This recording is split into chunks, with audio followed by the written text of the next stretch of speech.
everybody. You guys ready to gloom? Aw, man. I spent a solid 10 minutes trying to find my phone, specifically so I could turn on my gamer lights. And here I am with my gamer lights not on. There we go. There we go. I got distracted. Phone's been blowing up. California's been telling me how hot it is. And I'm like, yeah. Yeah, I know. I know. Varshan, media share is not tomorrow. Tomorrow is pure games. Pure video games. I'm going to be checking out the new Cyberpunk update then. I couldn't bump Gloomwood. Just couldn't do it. And then also Ace Combat 7. Maybe Fallout New Vegas, but probably just Cyberpunk and Ace Combat. It's going to be a good day. Because Ace Combat is also great, and I'm having a good time with it. But for now, it's Gloomwood time. Early access. The spiritual sequel. No, sorry. Spiritual successor. I should say to Thief. Thief was a really amazing game. Not the first stealth game, but probably the first 3D stealth game. First person. Metal Gear on the MSX. Credited with, and justifiably credited with, like, creating stealth as a game mechanic. Implementing it for the first time. But Thief, let's see. Let's get a load of that wallpaper there. There we go.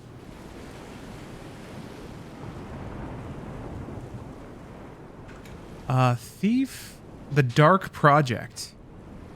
Part of like the 1998, just absolute renaissance on PC, because that's also when Half-Life hit, I believe. It was 98? Yeah. 98. 98 was a crazy year. I mean, Ocarina of Time, there were like a lot of watershed games that year. But Thief is one of the slightly more, I guess, cult amazing games. It's first person stealth. It was really dark and gritty. I mean, it looked like shooters at the time because that's what, you know, engines were decent at doing. But now that we finally had dynamic lighting with Quake 2, although the engine, I think, was their own thing. The Dark engine, I think? Yeah, Dark engine. It ran on its own tech. I'm getting a little in the weeds here, but I think that was... yeah, oh, you can see a little Ken Levine in there? Because Looking Glass is what later became Irrational.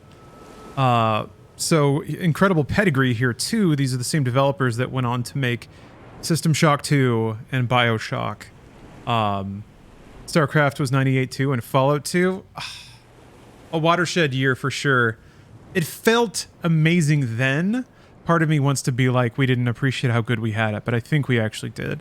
That's an interesting thing about video games. Some of them get rose tinted a little bit. Some of them don't hold up, but man, when you have one of those banner years. And Baldur's Gate 1? I thought that was before that. Was it? Huh. Interesting. Anyway, Thief. Cool game.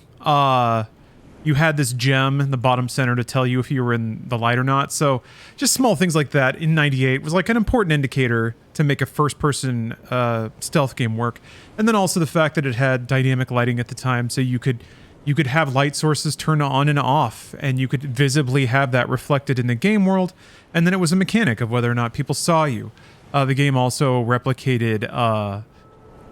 The game also replicated sound and all sorts of things. Oh yeah, 90s gaming.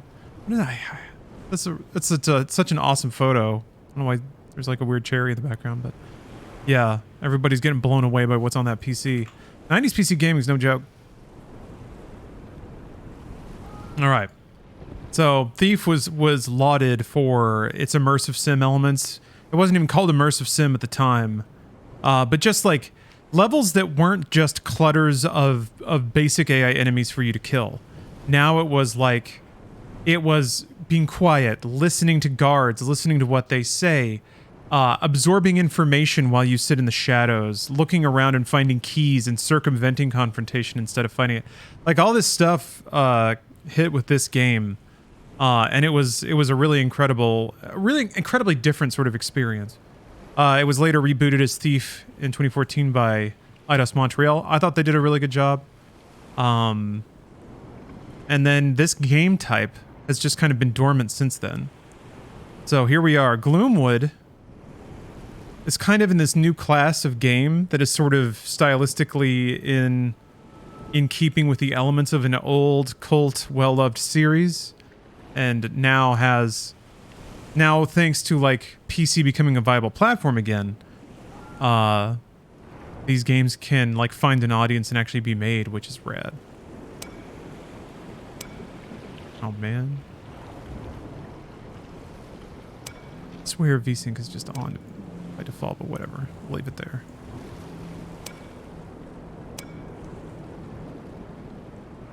It sounds like it's a decent volume already. It's interesting that it starts at 50. Okay.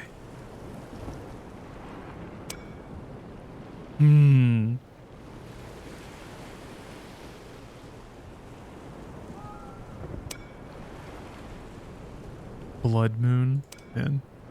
I do appreciate me a good non-literal difficulty setting.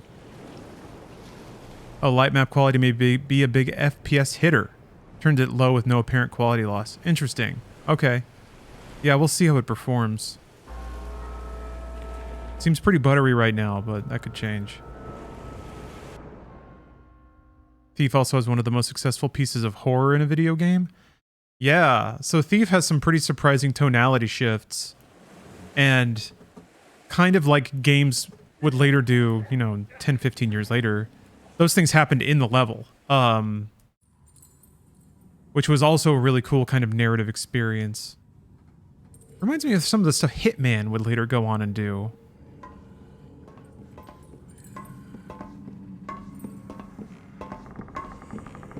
Prepare a carriage. They want us to bring him to the city gates.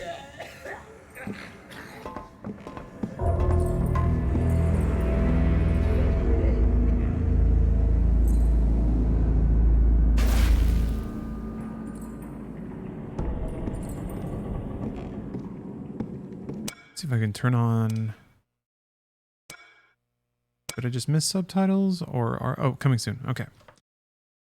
Then let me yank that sensitivity down a touch. Like the field of view is already 105. You got those thief eyes, you know? It makes sense. You can just kind of see everything. Look at those big old golem eyes bugging out. There we go. What an unfortunate predicament you found yourself in. Kidnapped and brought here, of all places. Well, if you listen to me, you may yet survive this night. Here, this ring should help you stay out of the light. You have many enemies here. The darkness will shroud you from them.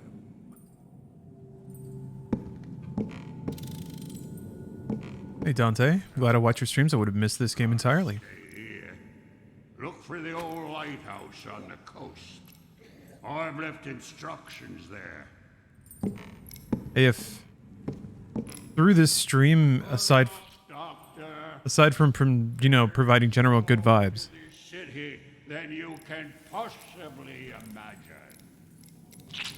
if there's one way that it can contribute to gaming, it's hopefully connecting people with the games they might love. So, you know, promotional aspects basically, but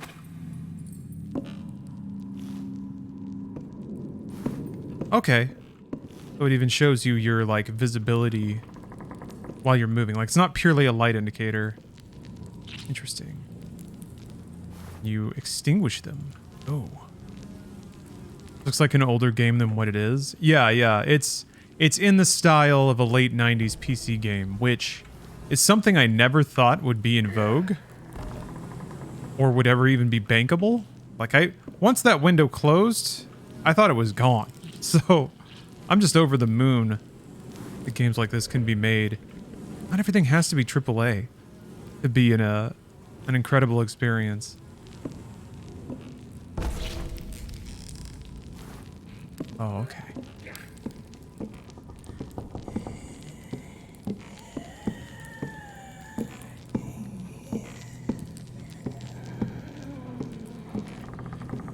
Giving them glowing eyes. was an interesting touch.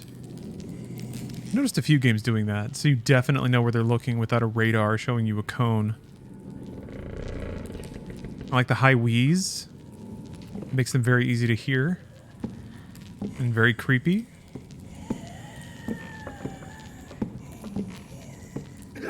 Never thought low res or low poly 3D would be viable. Yeah, I guess it stands to reason.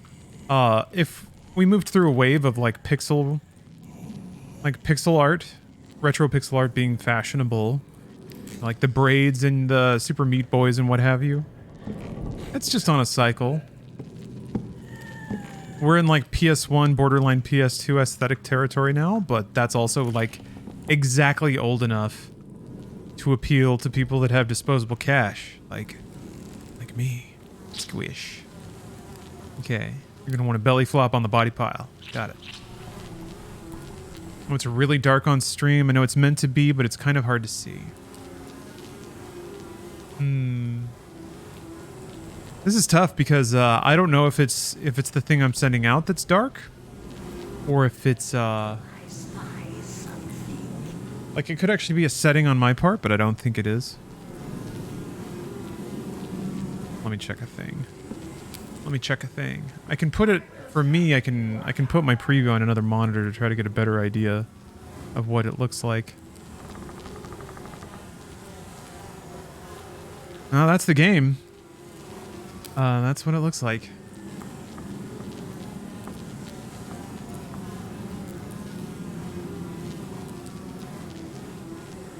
There's something about... I wonder if there's something about PC monitors, because they're not interlaced. I love a good hunt. I've theorized about this. How, like, PC games from the 90s were willing to be way more dark because they knew you would be close to the monitor and could control your own brightness, I guess, more than like a CRT television. Although those usually had that. Right. Inventory management. What is this? Examine. Empty glass liquor bottle that is capable of creating a loud distraction. Faded label of the Ashbrew Brewery wraps the front. Hey, Doc, Yeah. they put your fancy sword and things in the room back there. They might still be there if the rats haven't gotten to it. Better save it for the final boss. Yeah, you never know.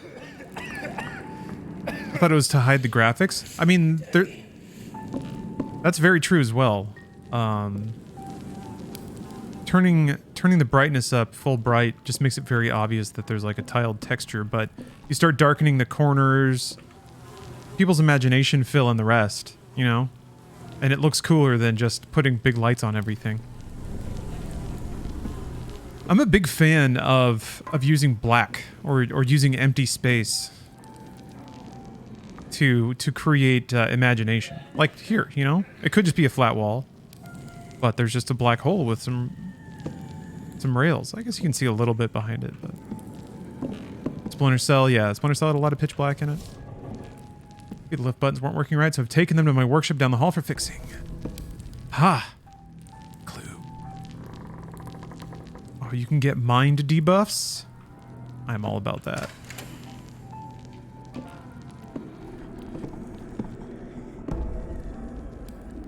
Empty space and high contrast is nice when used well. Yeah, very well said. I often think about Undertale. It's a very artistically minimalistic game, but it chooses its details really intelligently.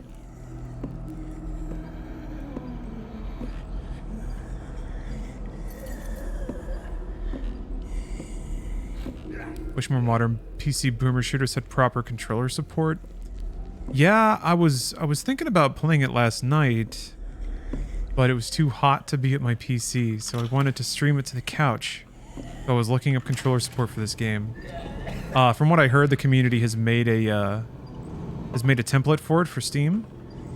So it's probably pretty... I don't know why I got this man's head. Why did I do that? Citizen Man Head. Not researched. All right. Well, no time for academics. Oh, we got grades? Fuck yeah. Maybe I can throw the head for this evil-looking rat to eat so it won't chomp on me. I can't open my suitcase in here. It's too crowded. Oh. I could throw... Do I need to get the shovel, you think? I could throw a bottle and then swipe the canned fish and shovel. Shucks, I can't open my suitcase in here, though.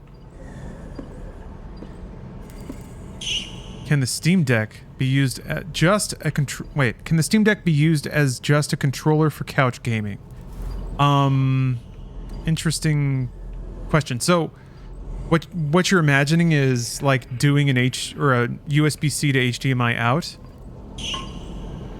Okay, so there's a couple of scenarios, and most of them the answer is yes. If you just want to hold it and have a cord coming out of the Steam Deck connected to a TV that you're sending audio and video to, so the Steam Deck display is off and you're just hitting the buttons, yes, that works. You can also put the Steam Deck somewhere, Bluetooth the controller to the Steam Deck, and use that. So you can use whatever controller you want, wirelessly synced to the deck, which is then outputting to your TV. You know, you can do that with like an Xbox controller or something like that. Oh. I don't get his knife? No? We don't take knives. We just take empty bottles. Okay. That's fair. That's an interesting statement. Pretty early on. Like, no. You do not stab. You sneak. You are sneak man. Although, you have like a cane sword. Huh. Right. Okay, well I got...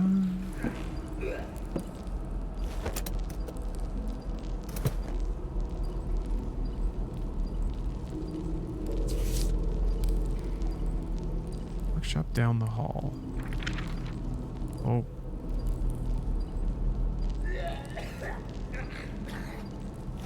Powder room.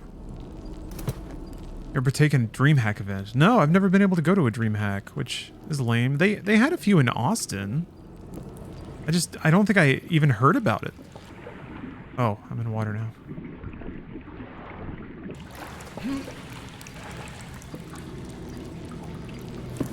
I've been to QuakeCon. That's like the biggest BYOC I've been to. Oh, here we go. Powder room. Yay, gone in here.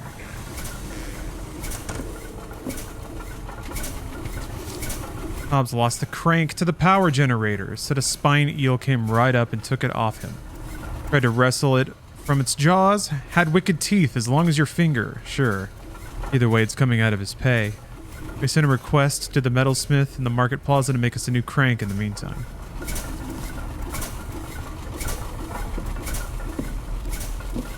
Well, there's the button.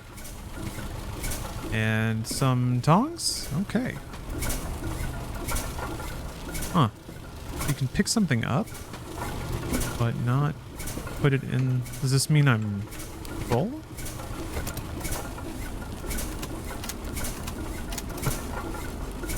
Huh?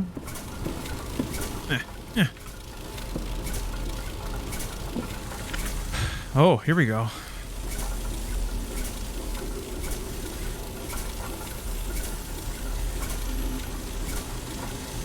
I dig the theming of all the maps and stuff and all the menus. See that Cyberpunk DLC trailer? Oh yeah. It seems pretty sick. It seems cool. I know nobody wants to get excited about Cyberpunk, but it seems cool though. There we go.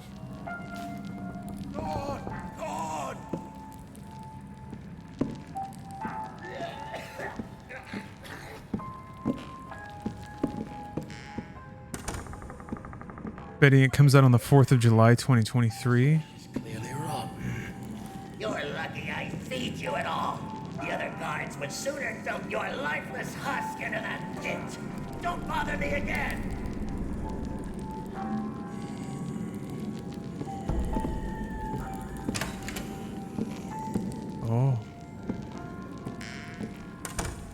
users need a way to play it. Oh, do you not have any current gen or PC access? Stadia? Could do Stadia. But yeah, I'm happy they didn't announce a date.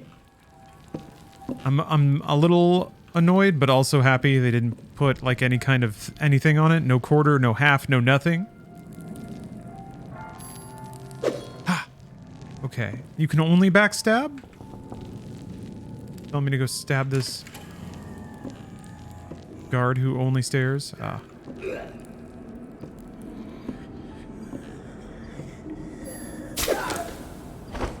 Got him. PS4 now considered now an old gen. It's considered last gen. I don't know about old. Does that make it old? Is it considered retro gaming?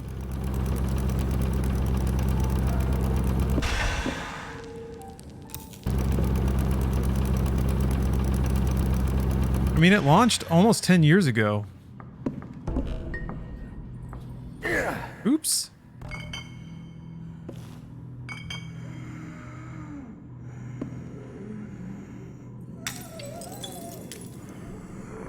A little too far. A little too far on that one.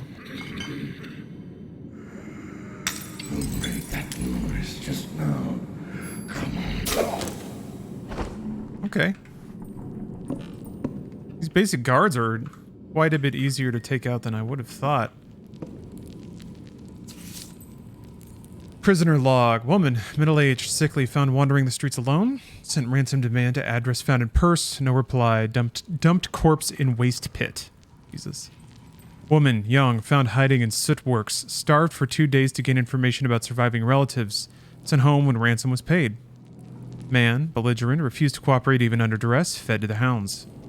Male, outsider, shows signs of infection after capture. Immediately disposed of and thrown into the sea.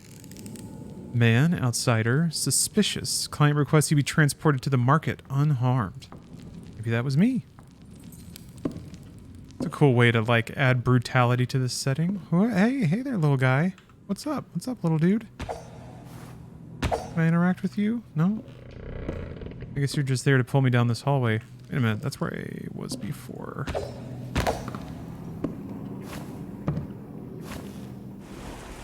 I can just get out? Am I free? Only checkpoints. Interesting. Around a little bit. Retro is different from old. If anyone's trying to say 360 is retro, kindly block that zoomer / moron from your thoughts. I don't know. It's 2 generations old now. What does it qualify? Does it have to be 3? Are those the rules? The gamer elders have decided. Ah. I know it hurts, but I think it counts. It's a long time ago. So long ago. 15 years or more. Interesting you say that. Isn't that exactly how old the 360 is? It launched in 05. So it's actually more than 15 years old now. Wait. Right? Yeah. Oh. That stings, bros. If a baby came out...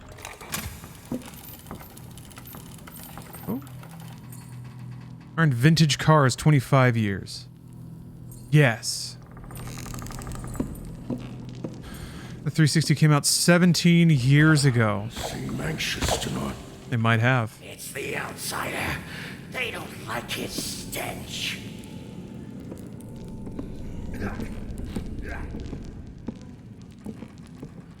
It can't be. Hey, run the math. Math don't lie. Even if your brain shrivels at the thoughts. I have 2 cents. Anything before the HD era is retro. Okay, so anything before Gen 7 then. That seems like a pretty heavy definition, pretty generous. But I'll accept it. Oh. I also think there's kind of the aspect of like, oh, that's cool. Oh, that's so cool.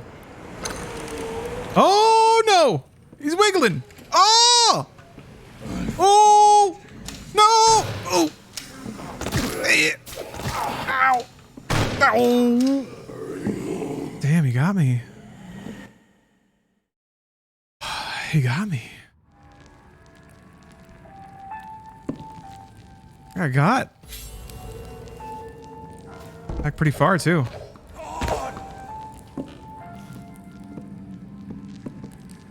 Definitely gonna have to run away with more intensity in the future. Oh, Halo Dudette, thank you for the resub. 85-month resub. You basically subbed to me when the 360 came out, which I appreciate very much. Would sooner dump your lifeless husk into that pit.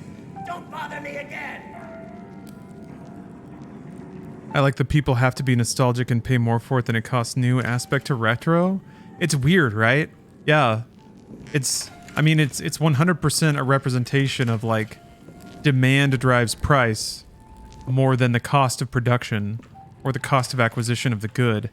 Like, can you charge that? Okay. Is all that boils down to, which is pretty rad.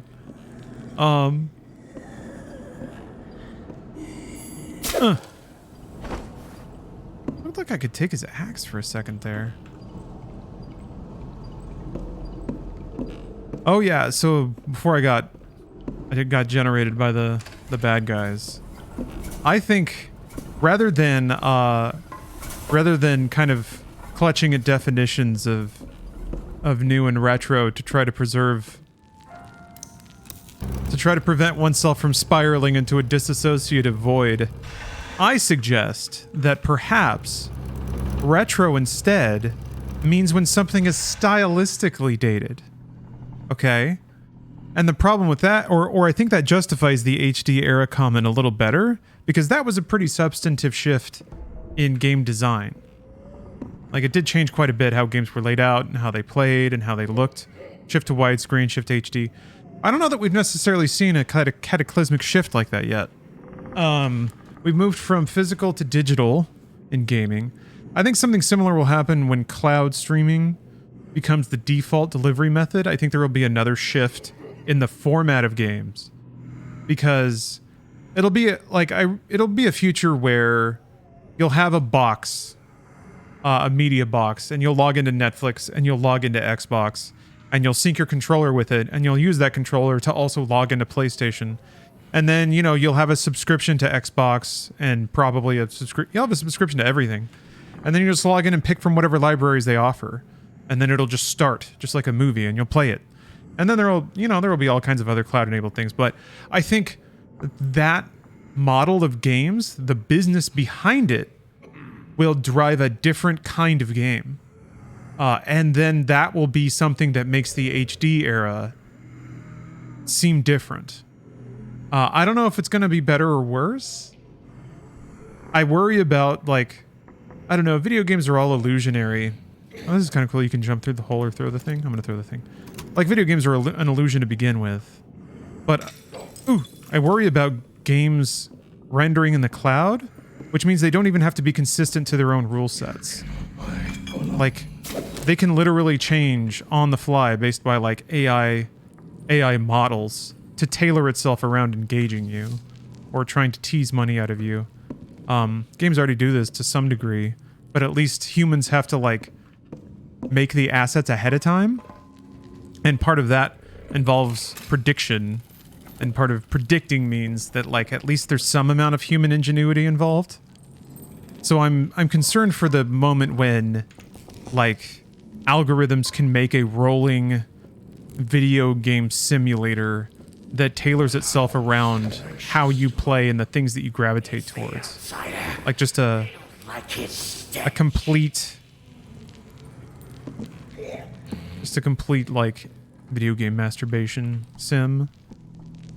Like, when games can like integrate with player metrics on a big enough level, then it's just gonna, like, pretty much everything is gonna be the same game but with different aesthetics. And there's even some weird convergence in that now. Things follow trends, of course, but, like, a lot of games try to be just versions of things that make a lot of money. I guess that's just commercial art. Anyway.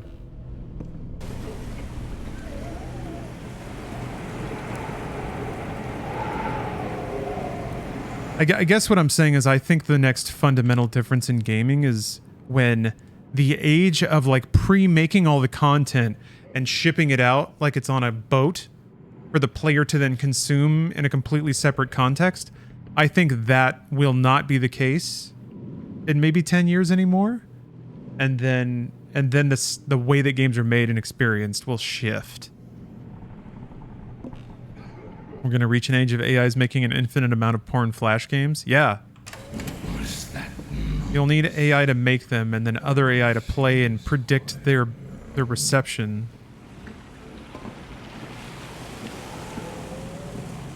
And then you'll have to spin up a ton of AI to like stream it to other AIs that model viewer behavior to try and figure out. Oh, body dropped. Is he going to see it? There's definitely a reason that guard was there. Used to have nothing. Oh, the lighthouse! Sick! Sick! Super sick! I gotta get out of here, though.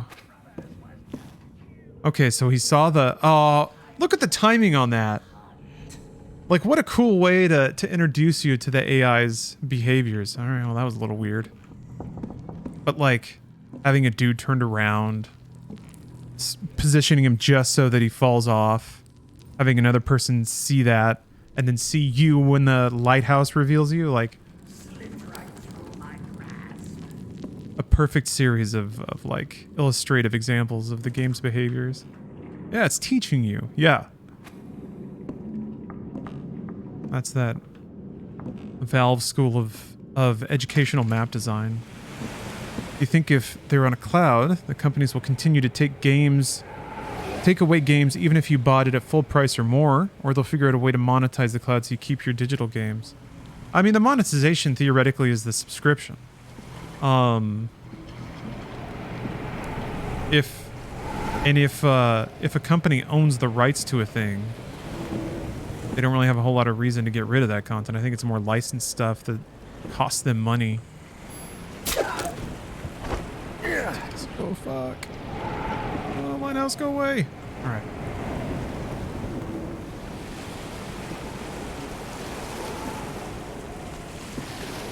They can Disney vault the games. Yeah. If it's all cloud sessions though, and they own the IPs, there should theoretically be no cost. Oh!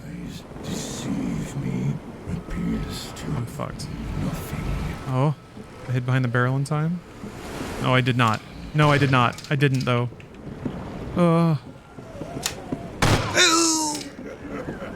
Oh, he's happy he shot me. Whoop! There's no way. There's no way.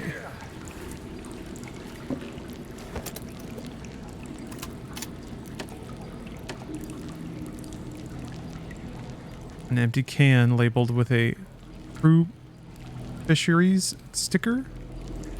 The inside of the can is stained with a slimy residue. Man, I assumed out of nowhere that those would be health recovery items. Just because of like kind of how they were positioned in the stage, how prominent they looked. Nope, just an empty can. It's Viva Pinata retro now. I mean, we were kind of discussing if early 360 counts as retro. I kind of think it does, because for me at least, there is a marked difference in game design tropes at the beginning and pretty much all throughout Gen 7. But I'm also kind of I track those things pretty meticulously is maybe not the right word, but I enjoy tracking changes in trends in game design, so the average player would not probably look at it and think that it looks radically different to something now. Probably the UI. Big, goofy UI is kind of a calling card of early HD games before they could really rely on that resolution from TVs. 360 and PS3 count as retro, and the ones who say otherwise are just trying to deny how old they are. I think, yeah, I tend to agree. But I could also, if I'm being generous, I could excuse, it's like, to me it's kind of both ways, but I would call it retro. That's just me. Fighting games are never retro then. They've really not changed as much, if at all, since the arcade eras. I'd say so, yeah. Most people would probably consider a fighting game of any sort to be retro. I think NetherRealm is probably the one company that can try to dodge that with their just ridiculous production value.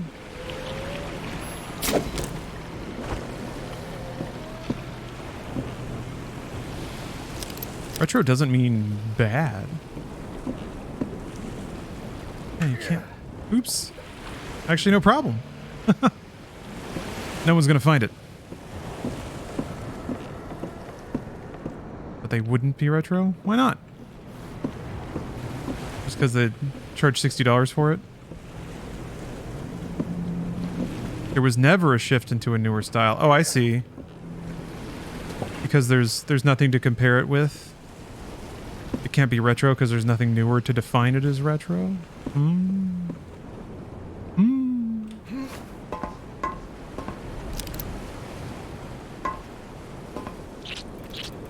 Squishy. That's great that the footsteps on a body are squishes. Okay.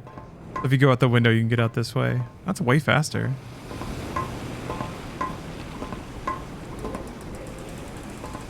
I suppose. Oh yeah. There's the chest we have to throw 451 into.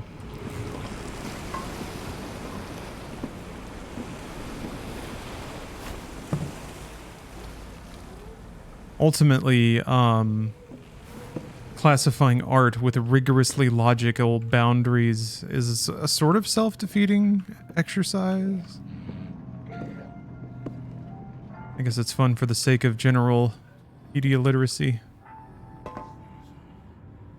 Oh.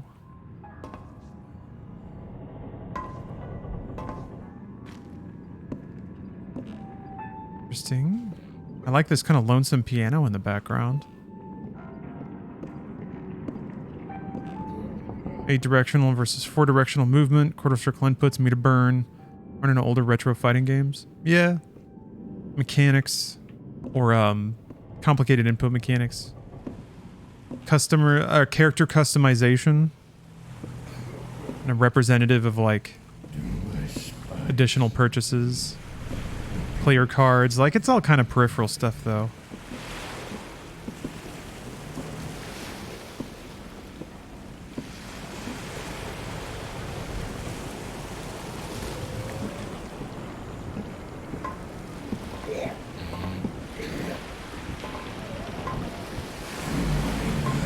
Deceive me. Are you hurting me? Are you hearing me? Wait, Area 51? Funny how the US government owns that game now. What, they bought it? Don't you want to go alone, outsider? I can help you. Paid for with our tax dollars? Can you download Area 51 from the Library of Congress right now?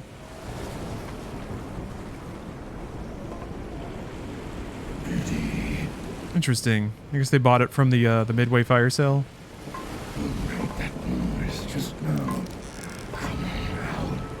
So maybe if I like shatter this window, this dude's gonna see me, and then he'll shoot at me. Maybe. I should do it though, right? Did I throw the head through it? I don't know if I can.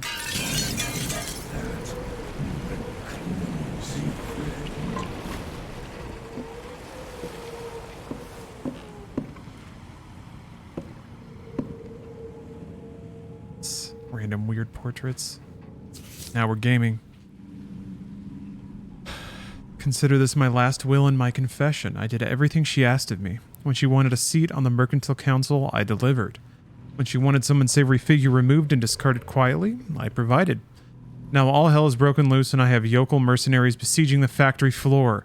I only have line workers and sailors here, not soldiers. Haven't even fired that damn revolver in my safe. I kept my end of the bargain, years of empty promises. Was I really this blind all along? Curse you, Sylvia. May this rotten town take you with it. Nice.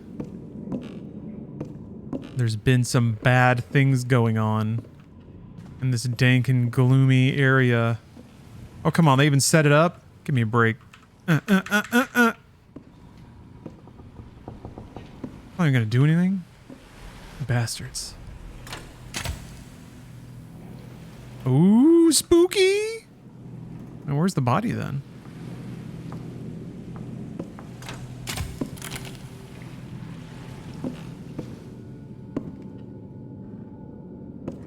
Hey, what's up, Alex? Oh, oh! Darn it. I didn't think about climbing up from there. That's how you can get in there without breaking the glass. What's the lore on this game? The context is that it is a spiritual successor to Thief. A pretty important game that kind of was a really groundbreaking game for stealth and kind of immersive storytelling, in-universe storytelling. Came out the same year as Half-Life, and was from the studio that would later make System Shock 2 and BioShock. So there's some of those elements in it for sure. Let me think. Let me grab this. No! Gosh, I gotta jump on it? I grabbed it that one time, but I don't remember specifically how. Oh yeah, you immediately got Dishonored vibes? Oh yeah. Yeah, I guess that makes sense. The cane sword and sort of the Industrial Revolution era griminess. But yeah, it launched in early access on Steam yesterday. Dave Oshry had one too many monsters and pushed the go live button early. Why is there an X there? But it's the 4th New Blood release. I wonder if you can jump up there. Okay, I guess you just gotta, yeah, you gotta really go for it. Just really jump on it.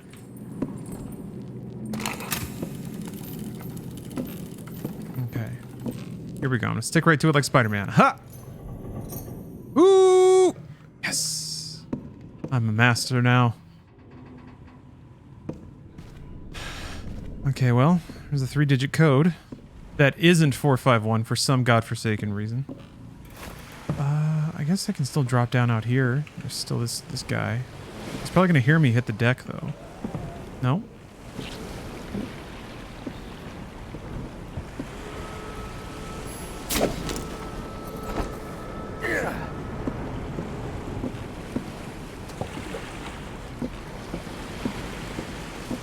Oh, I don't know if it's the same team that did a Medieval. It's the same publisher.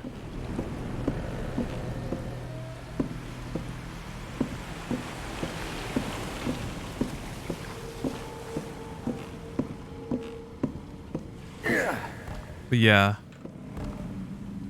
Definitely a game made by people who fondly remember the halcyon days of the late 90s on the PC. And want to keep iterating on a lot of those cool ideas.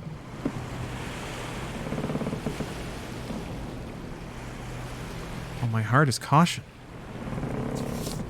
Let's crank.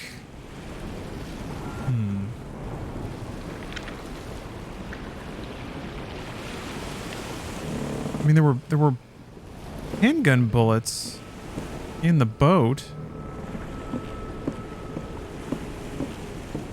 Oh, I got the key from this guy. What was that for? Come on. Manager's key. All right, well, easy peasy. Ah, I wonder if this game's gonna have any kind of consequence for killing people, or if it's just get through the levels. Can you smash the light out? Oh, that's interesting. Knocking out lights is a pretty big feature of Thief, but it wouldn't surprise me if they didn't want to bother me with that mechanic just yet. There are switches that turn out lights. Yeah, you can pinch off the candles. I think for these you need to find a switch though. Yeah. I think the way they telegraph it is that the lights you can't break or interact with have the like wrought iron kind of bands around them, or they're enscorsed in some way. Yeah, Thief had the water arrows, which was pretty dope.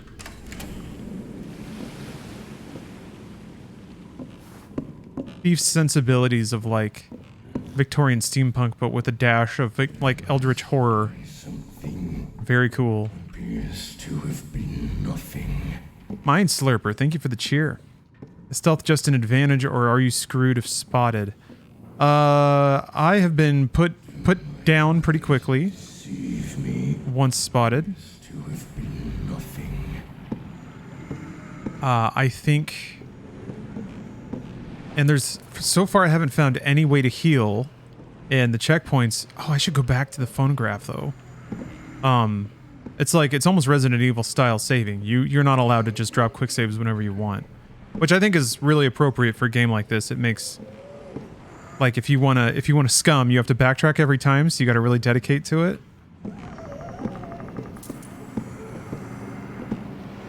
Never know when I'm in range.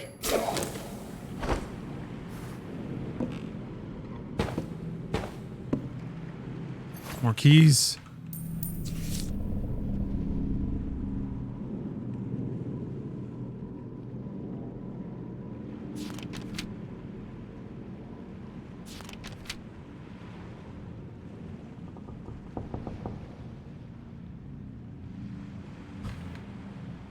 Seem like pretty normal expenses.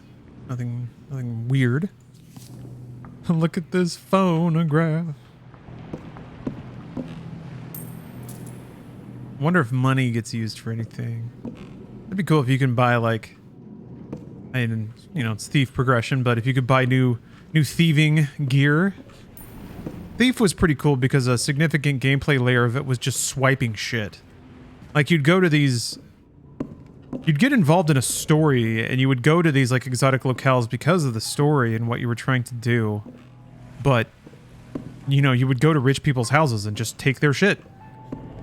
And the wealth inequality of it is, like, a good backdrop for playing a thief, because you can kind of... You're kind of the unseen one moving through all of these areas.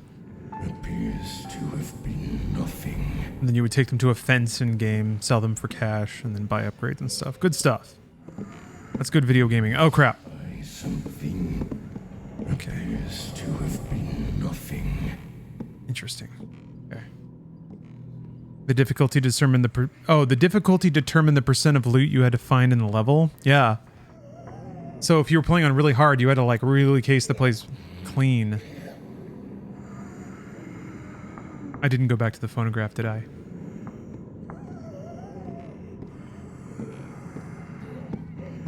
I didn't. I just wanted to keep playing. Oh, Minifig1, thank you very much for the resub. Do my eyes deceive me? Shit! I didn't charge it enough!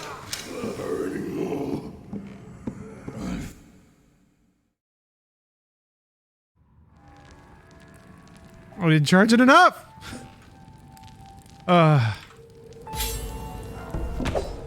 I didn't go back to the phonograph either. Definitely didn't do either of those things. It's okay though, I got this guy's number. Come in here. Come in here, you jerk. Ah! Look at that bottle. Ah! No! No! No! Damn it! Ah! Good luck, Doc. You're gonna need it. Well, that sucked. What's my heart at? Probably not good. Danger.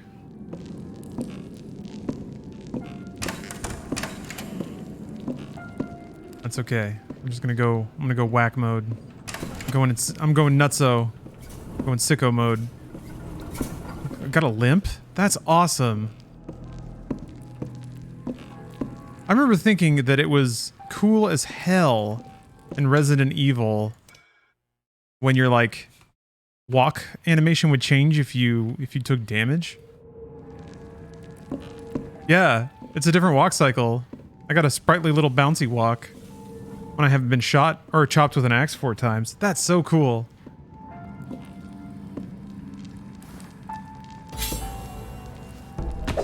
Steam Deck is on the way, prompting me to ask, is it easy to transfer save states from a device like Steam Deck to a PC?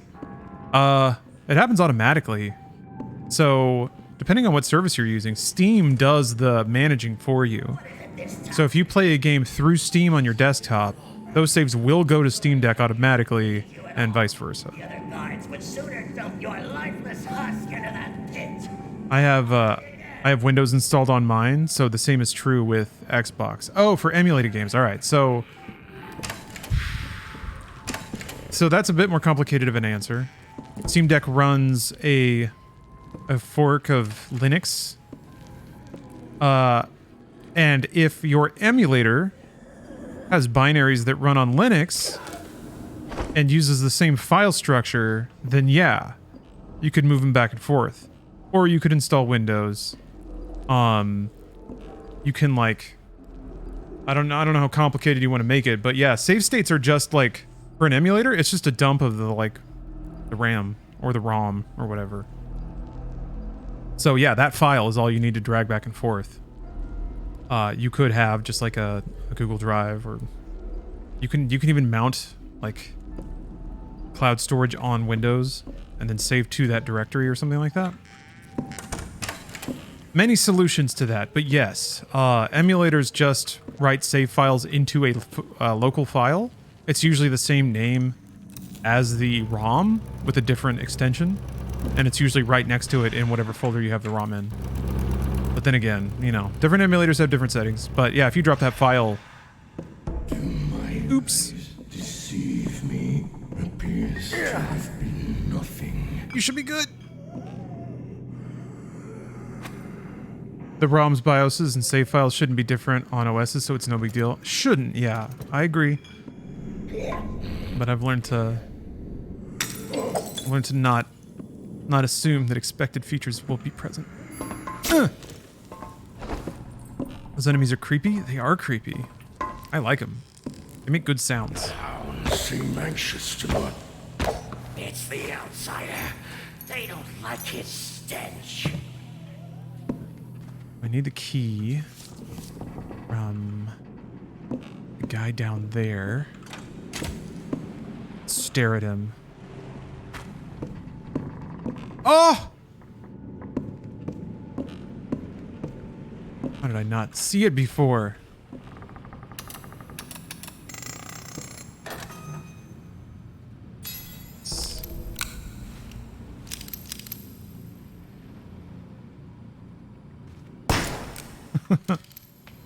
That was a waste of a bullet, but... Jeez. Alright. Did anyone hear that?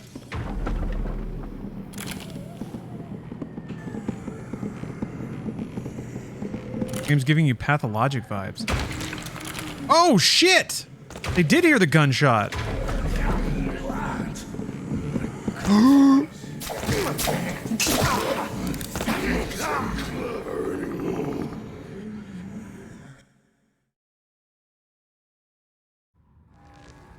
Look at this phonograph. Damn, man. I do like how, like, usually in stealth games, you know, you break line of sight, you hide behind a box for a little bit, and the AI is just like, well, must have been rats, and then they just walk away. So I appreciate that if you F up bad enough and you announce your presence clearly enough, the AI comes for your ass. I do like them breaking through the door. That was rad.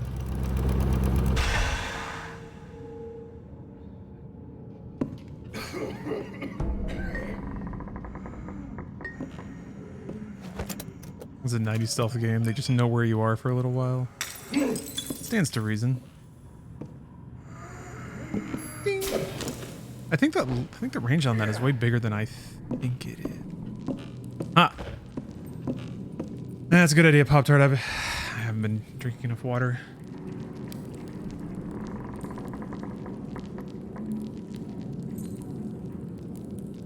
Yeah, poked him. Boop.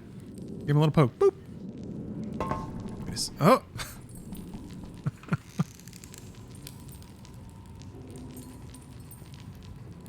F it. I want coffee. Me too. Me too. But I already had a little coffee this morning. I'm trying to tone back. The hounds seem anxious to not. I'm trying to give my tummy a break. The outsider.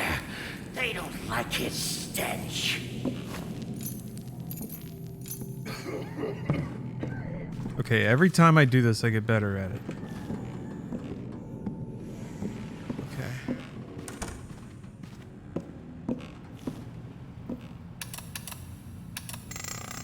Just made some cold coffee. Game too cozy and the heat is making me sleepy. Yeah, I've noticed that too. I've just been kind of really sort of mellow the last couple of days. Like a button on the inside? Interesting. What is that? What does that do? Is there a secret? What does that do? Huh?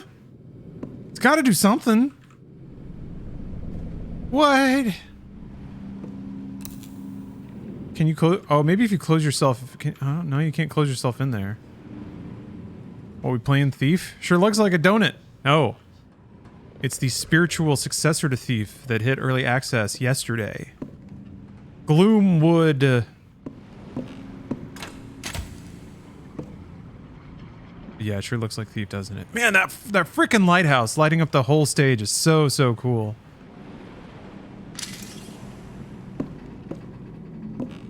It's thiefwithguns.com. Sure is. You also got, like, what, cyberpunkdlc.com?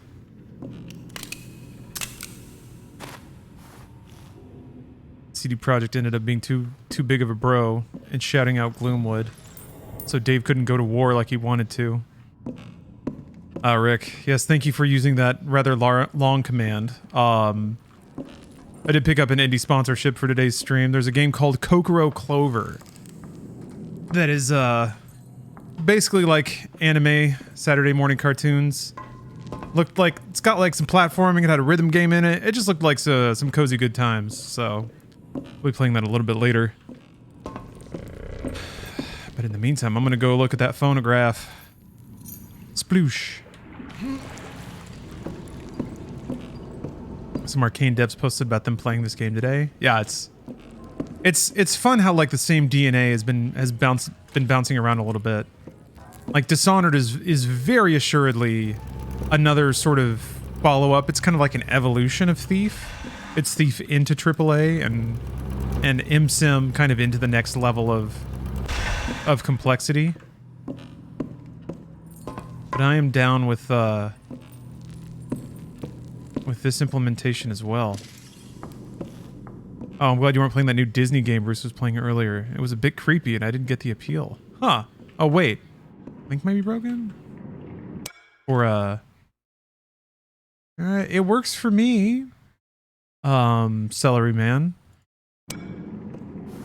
Is it not hyperlinking for you? What is that noise? All seems quiet now. Let me see if I can grab him before he falls off this time. Got him. Pro plays. Sonntag did skimp a lot on the stealth gameplay. I mean, you could choose, right? You didn't have to go stealth. I guess they gave you the options to not play stealth. But, I don't know. I played Dishonored 1, max stealth, and I had a great time. I guess things like Blink and some of the other powers kind of let you really shortcut the process, but I don't know. That's part of modernization, I feel like. What was that noise?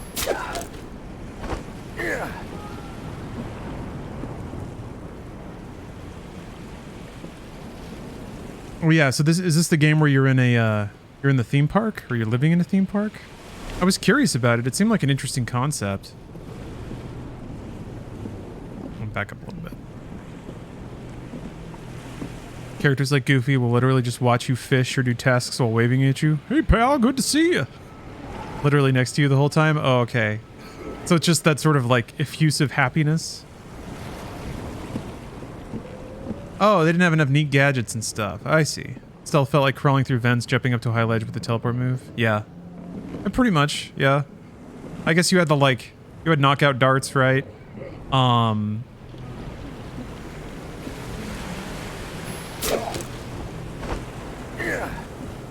There were some other like magic abilities, right?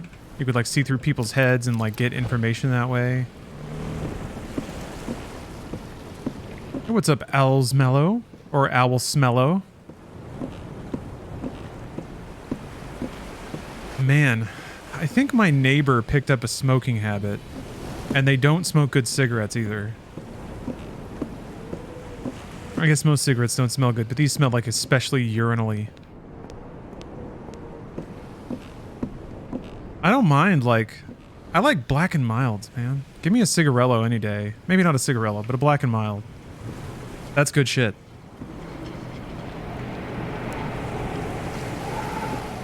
It always reminds me of like being out late at night on like a Friday or a Saturday, and all the dudes like coming back from the club and want to seem like a little more classy, a little more baller than usual. Would be smoking the black and milds. So I just associate that smell with like a 7-Eleven parking lot after I've been watching anime and drinking for 3 hours. I'm getting nachos. I walk, by the way. Black and milds are made for weed. Oh yeah, you cut the tobacco out of it and then use the wrapper. I've never done that. There's a whole thing of mixing tobacco and weed, right? I think it's like in Berlin? Somewhere it's the rage. But I can't remember where. Oh, that's right. That's what a spliff is. I thought a spliff was just a giant ass joint, but I think that's a fatty. I got my window open. I've been occasionally smelling weed wafting in from the neighborhood. Weed is gross, but it doesn't smell as trashy as cigarettes. I don't know what it is. Maybe it's just my associations. Also, weed goes away fast. Like, you smell it while somebody is smoking it, but the second they stop, it's gone. Unless you're like locked in a room with them. Shit. Shit. I thought that was the office.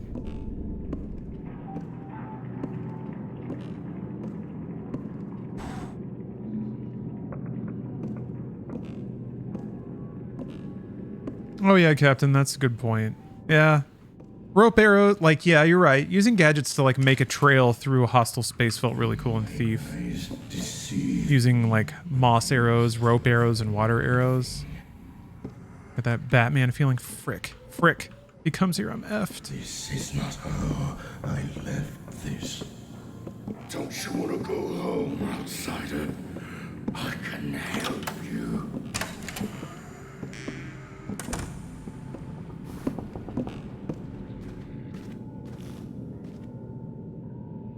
There's no way he's gonna follow me all the way in here, right?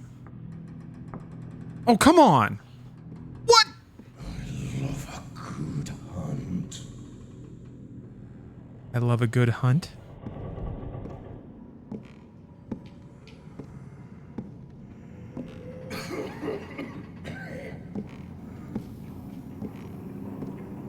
Pity. Shoot him in the head. Everyone in the stage is gonna hear it.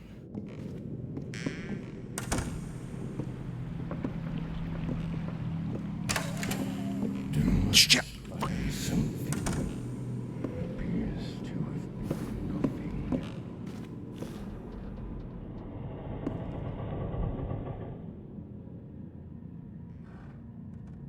I like that they move significantly faster than you do while you're crouched as well. Like it's often far too easy in stealth games to like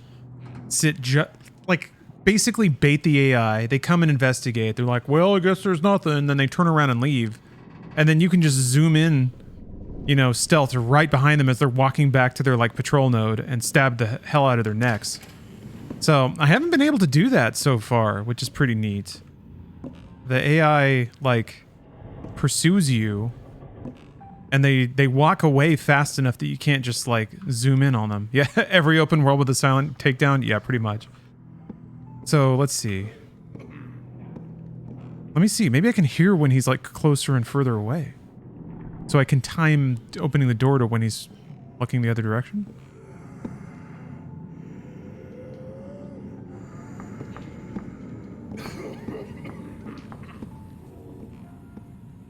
Yeah, he's definitely moving away, I think.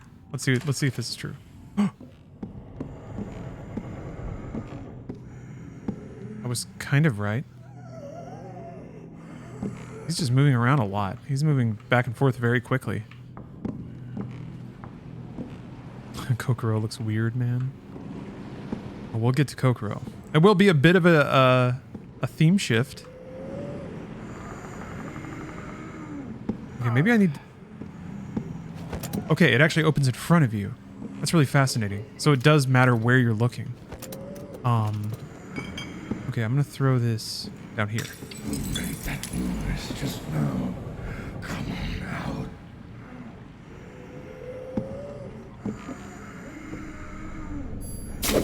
There we go. But I missed it? Nah. Do it a little bit later.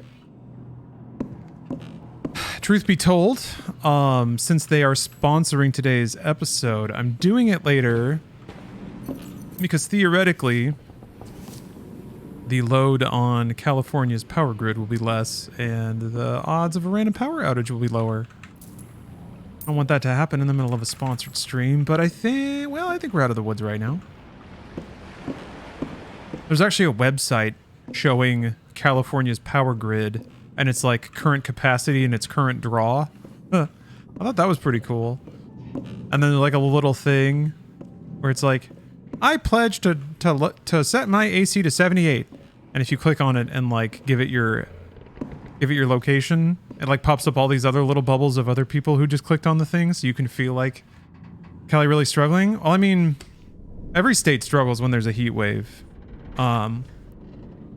I don't know if it's necessarily a struggle as much as they're just kind of like trying to get people to be aware of stuff. I thought you were skipping a night because of the heat in the power grid. I mean, I thought about it, but I don't even think running a 2 PC setup is as like power intensive as central AC, which we don't even have. So I don't know. I figured me like playing a game and running a desk fan, I'm probably still coming out ahead because a lot of the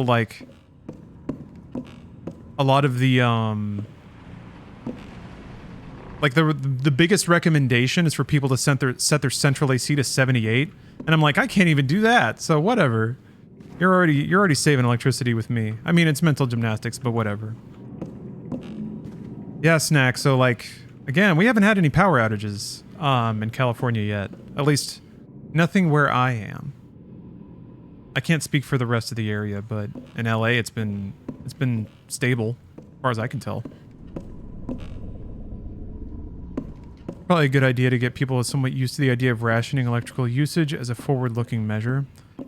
Yeah, that's tough though. That's tough. When you start to tell people that there's a scarcity of something, they use it more. So just asking people to maybe hold back on principle usually doesn't work. Oh, you got a warning today, but so far so good. Yeah, I'm attributing more to California just being proactive in its messaging. There's a lot of messaging services and public health announcements and stuff that Cali will do. Like if the air quality gets too bad, they were using it for Corona updates. There's just a state messaging service that you can sign up for, and that's the one that's been pushing updates and things. Yeah, water and toilet paper hoarding. Yeah, California has a water problem. I mean, above the obvious, but basically, like back when the drought wasn't even as bad as it is now, Gavin Newsom was like, "Well, we might have to do like water rationing," and just by mentioning that, water usage went up by like 30%. So it's like a little communication can be a dangerous thing. Especially when it comes to trying to convince people to conserve. Yeah, I don't know. To me, ideally, it won't it won't matter as long as, I guess, as long as the grid can support it, but also as long as the energy is renewable. You know, if you can check those two boxes, and it's fine.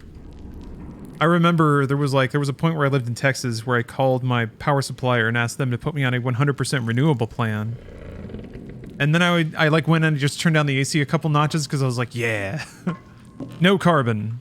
Or it was a renewable non-carbon plan. I mean, it was more expensive, but I was like, fuck it. It's worth it. Hopefully Cali gets investment in the grid. Oh yeah. I mean, I think we're experiencing the results of that. Maybe. I don't know. I'm definitely not educated enough to comment on the state of it. Where am I supposed to go now? There's like another floor that no wait, I picked up another key. Yeah. Oh, Maui residences are having our water restricted. Meanwhile, our golf courses use like 90 million gallons a year. Rings a little disingenuous here. Sounds like a lot of the the Ford golf course in my tiny hometown next to Vegas. Oh yeah, I know. Maybe they're rationing too. But it sucks. Yeah, I feel like no matter what, it feels like there's always going to be someone else who's exempt for whatever reason.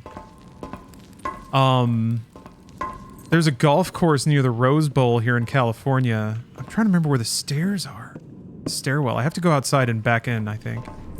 But when Stefan and I went there for a concert, they actually had us park on a golf course, and I was surprised that they were cool with cars driving over everything. But then once we got out of our car, we realized a lot of the grass was brown and dying. And it was like, oh, they're not watering it. And then I was like, that feels good. So that was a pretty cool experience. Not only did we get to drive across a golf course, but they converted it into a parking lot. So, but golf courses? Yeah, I'm not a golfer, so I guess I can understand the desire to create a perfectly manicured utopia, but yeah. Damn it! That key wasn't for that door. Oh, I didn't. What? Oh, I don't have it. Parking lot probably makes more money than a golf course. Well, they charge like $25 a car, and there were a lot of cars. I have to go down another. Let's see who had the Kardashians are some of the ones that use the most water in LA. Yeah. Just eat the rich, man. Just eat them. Consume them. The act of eating them will be satisfying, but the ripple effects of removing their consumption from the world, it's like it's unethical to not consume them. I wonder if in the future every human will just be assigned a consumption index that corresponds with the amount of resources they consume as a human. People will probably want to... I swear there was a third key. Did I...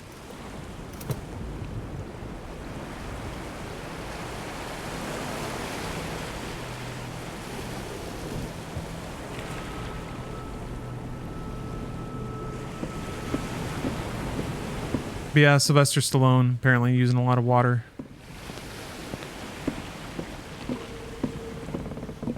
And it's fine. Samaritan wasn't very good from what I watched. I didn't even finish it, but if Samaritan had been pretty good, then maybe I would have cut Sly some slack, but sorry, bud. But there's another floor. I don't have the button.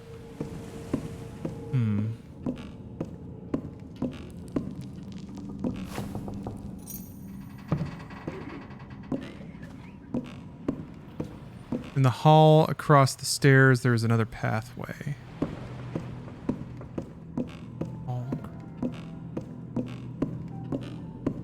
I thought this is the dude that had the key on him. Or I thought the key was back here on this desk. Maybe that was the manager's.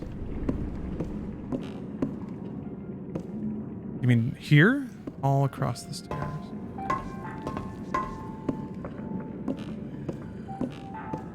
Oh! Okay, yeah. Got it. Yeah, these are the guys that took me out last time. I wonder what happens if you throw a head. They probably react to that, right?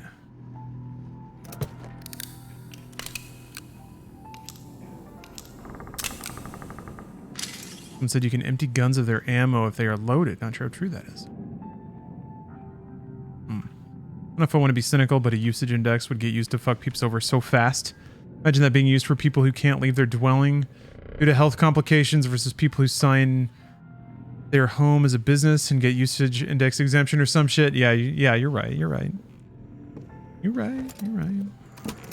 And within like a single home, a group of people, how would you like determine who did what? Did the other one here? I think he did. Shit, he's got me. Oh, maybe not? What's he doing? What are you fiddling with? Eh? I love a good hunt.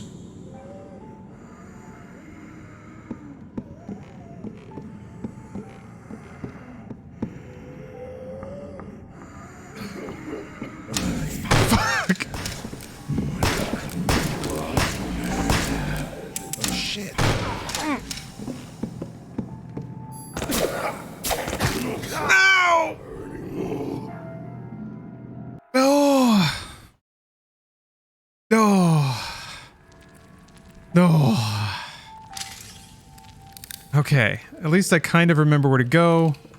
I already have the gun.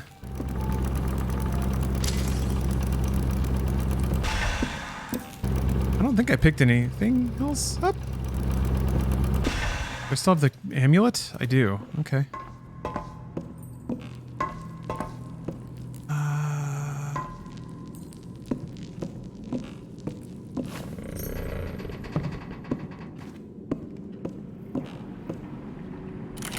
Oh, I don't have that key yet.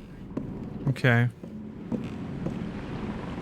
Oh, this guy. Oh, wow. I'm okay. I'm pretty far back.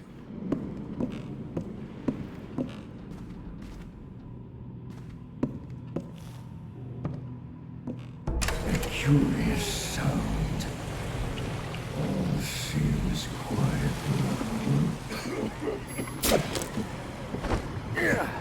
Somebody mentioned unloading guns. I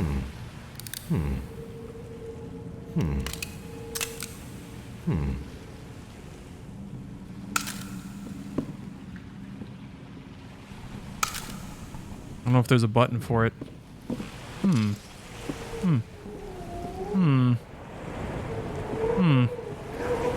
This dude has like bullets on his belt?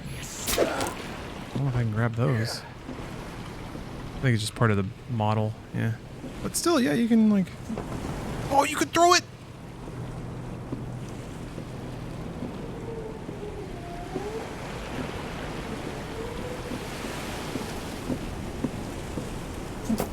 What is that noise? I missed. Seems quiet. I missed. Don't worry, I'll get it, I'll get it. Yeah, I bounced over him. Maybe I can like go grab it. Try again.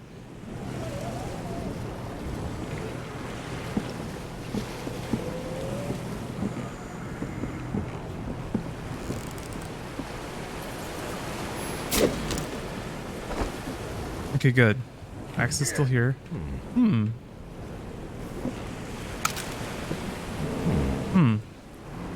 don't really know how to... I don't know how to pull... I don't know how to pull bullets out of it.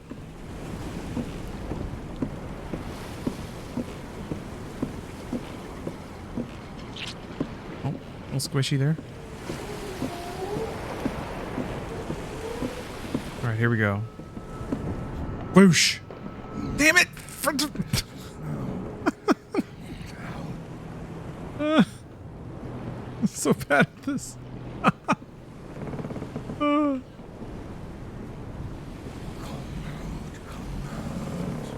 Yeah, he's all pissed off.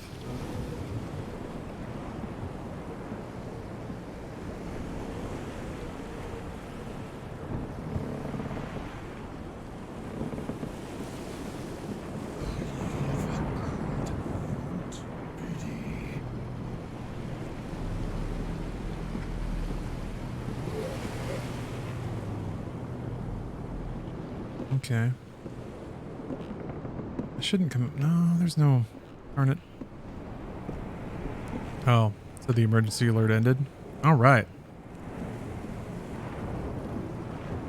Yeah, they said I guess it was supposed to be... Like, we're supposed to conserve till 9 p.m., but... I heard that, my clumsy friend. I guess we're in the clear. Alright, somebody said, like, try to bring out the inventory and do something? Oh! Okay.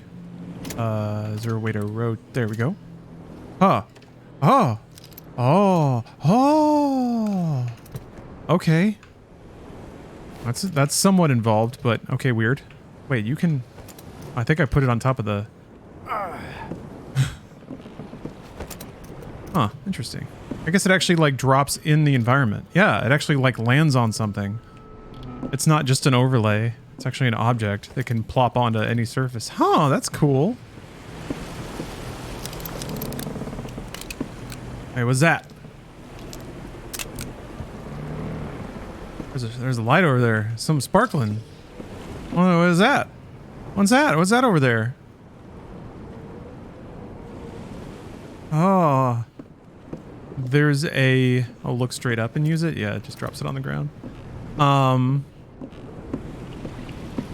Maybe you can take a boat over there. I'm gonna go look at the phonograph first. Oh, you can swim? Oh, wait a minute. You gotta hold it. You gotta hold it. This. That. I wonder if the ammo count is consistent. Like if some of them actually just straight up have unloaded guns, and if they tried to shoot at you, they wouldn't or couldn't. So I don't think I can look at this. Yeah, I definitely would have assumed that water would be insta-death. Alright, game saved.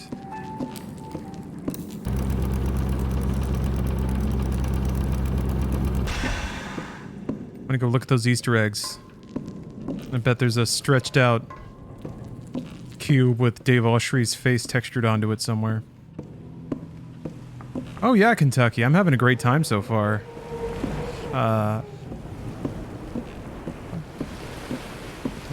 Somebody make some noise? Huh.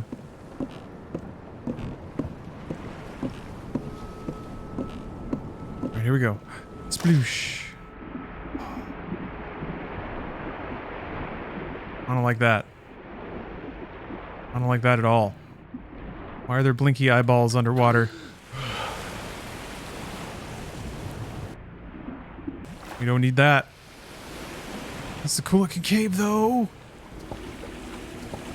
Oh, there's another. Okay, this has got to be the 451 chest, right?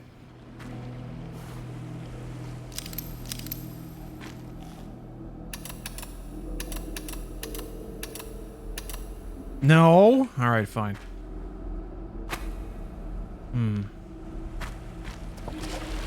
Okay, maybe there's like a... 2 bullet holes inside.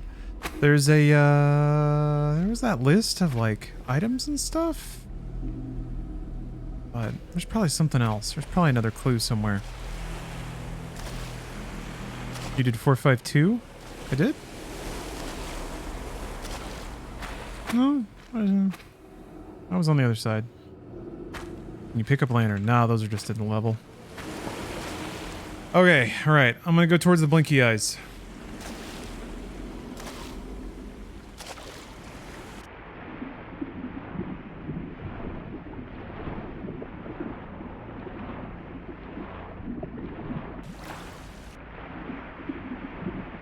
They're probably friendly.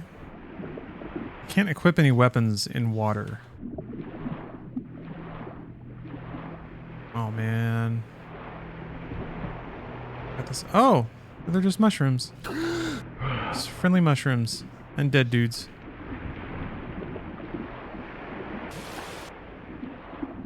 Well, that's good. That's fun.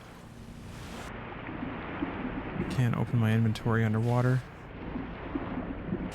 Can't open it on water either because it doesn't have anything to sit on. I don't know if I can just plop it here. I can. Haha. Cool.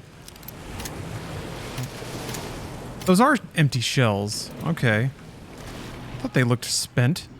Weird that I can pick them up.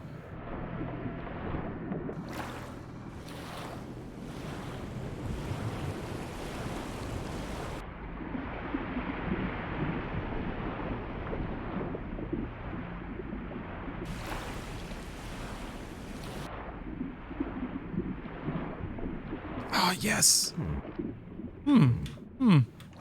Cheese wheel? Too big, though? A somewhat moldy apple. I can potentially gorge on it. Let's see. I'm fine, though. But I bet that cheese wheel is, I bet that's a 2x2 item. Yeah. Yeah, I'm guessing they use the mushrooms to kind of indicate where some items might be.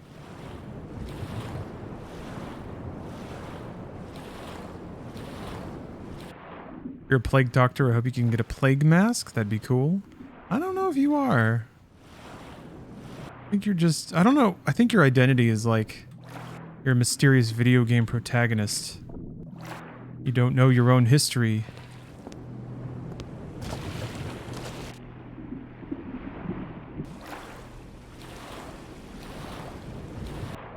I guess you have to find that out by context clues and playing the game.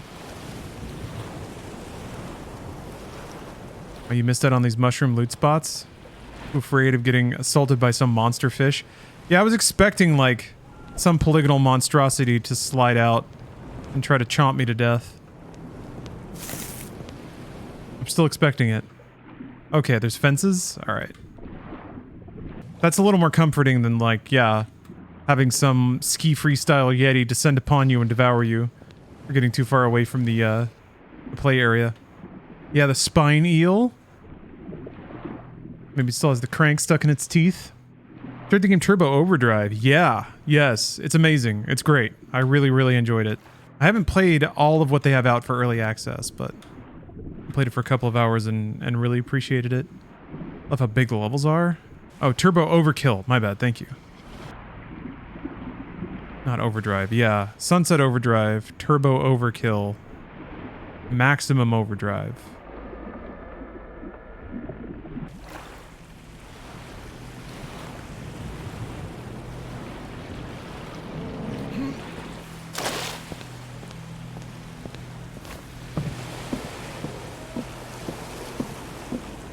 Okay. You getting on this? Oh yeah, let me check out the lore on that cheese wheel. Strong scented cheese wheel. The majority of the region's dairy comes from nose-horned goats that migrate from the eastern mountains. Alright, learning about the dairy production of Gloomwood. Here we go. Wait, yep. Let me go phonograph. So weird that this doesn't connect through. My eyes deceive me. Appears to have been nothing. Keep forgetting about this room.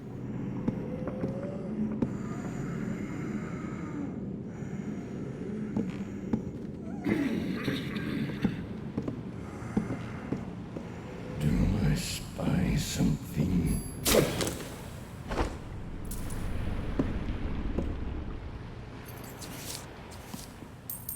Yeah, that...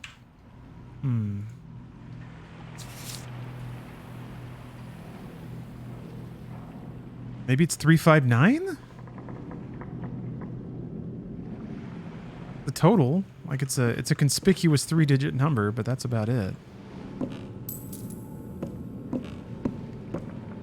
Yeah. Really, you can go downstairs to the phonograph. I would like to. I don't think you can. Like, maybe I can unlock the grate from this side, but there's like a grate covering the... Okay. Yep.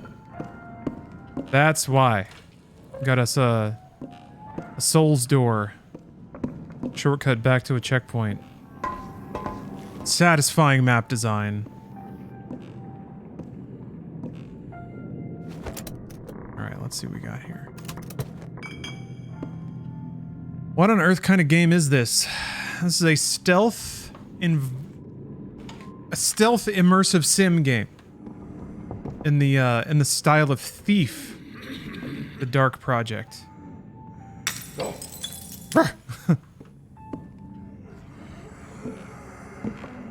Shit! No! Bro! Did not expect you to come this direction. Ow! Damn it. Ah! He's only got like 2 bullets, right?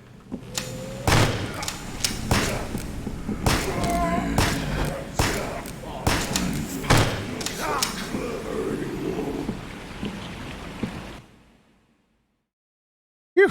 Well, it's a good thing that I looked at that phonograph. Beefwithguns.com. Although, I don't think comparisons to Thief do all the heavy lifting that I'd like to believe they do. Thief is a pretty underground game. National Geographic requires a subscription to read anything on their site now? Yeah, a lot of blogs have thrown up the paywall lately. I guess online advertising just isn't paying the bills or something.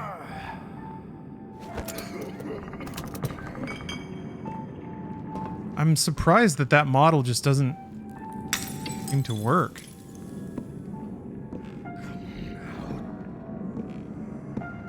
But hey, if it makes their work more sustainable, supporting. Oh, come on, bro. He has a gun, but he was only like pistol whipping me.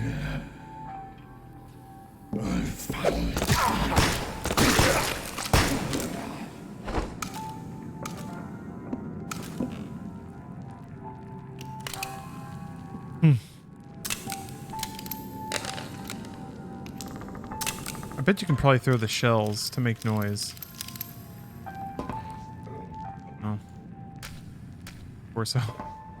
I'd like to salvage whatever bullets I can.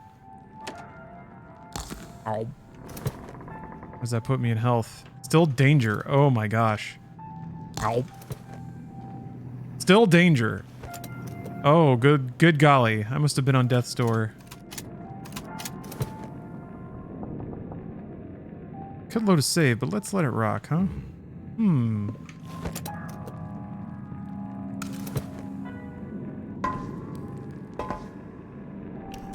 Eat the head? I don't think I can. All I can do is examine or drop it.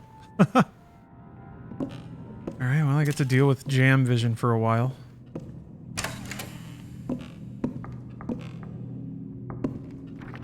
Ah.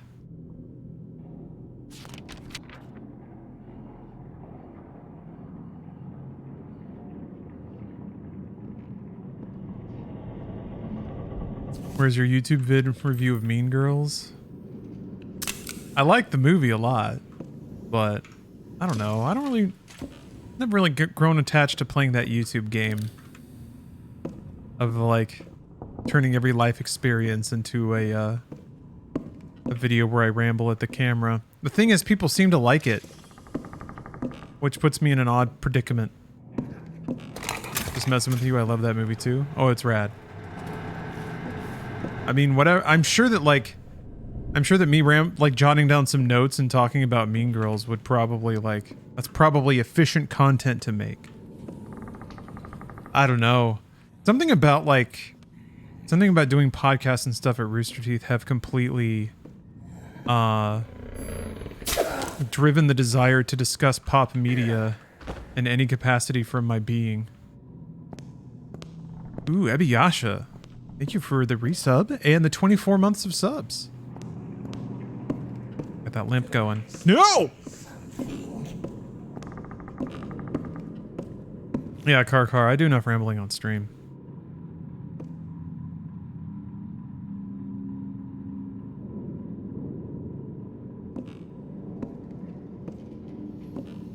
What would you discuss if the algorithm wasn't a thing?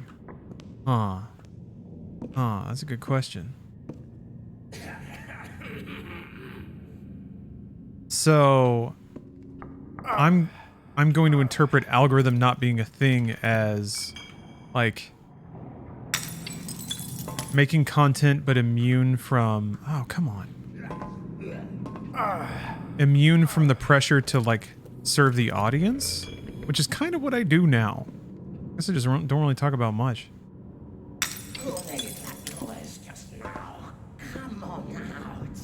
I guess it's... Huh? Looking this way. Did he see it fly from this direction?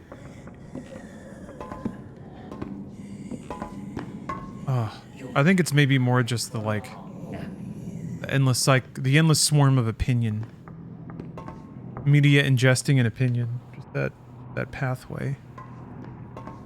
Maybe I'll get back to being opinionated about media someday. In an official content capacity. Ugh, what am I saying?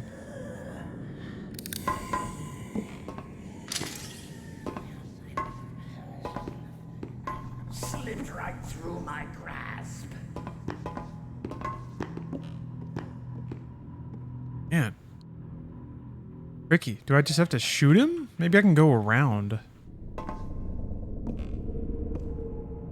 Can I turn the lights off somewhere? That's why we were here? Yeah. I know. We're throwing an axe again. Oh, good call. There's probably a way to, like, make it so only the one dude hears. Need to get another axe. Do my eyes deceive me? Didn't even make a noise. Nothing. Damn it! Alright, well, I've used all my bottles. Maybe I can use shells now? Rawr.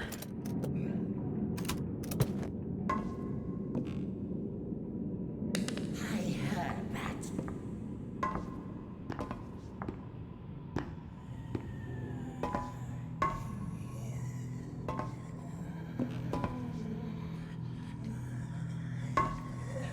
The real truth is, need to abandon pretense. Good hunt. Yeah, I got him. Shell wins every time.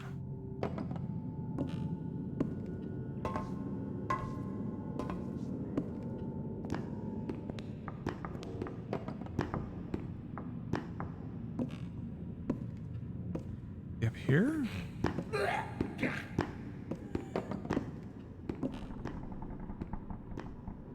Where the heck is this guy?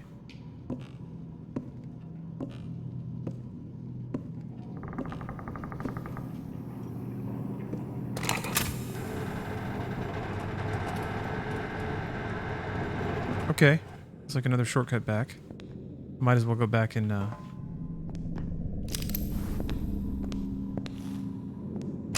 touch the phonograph. Interesting new pathways opening up here. Gentleman with horrible respiratory issues.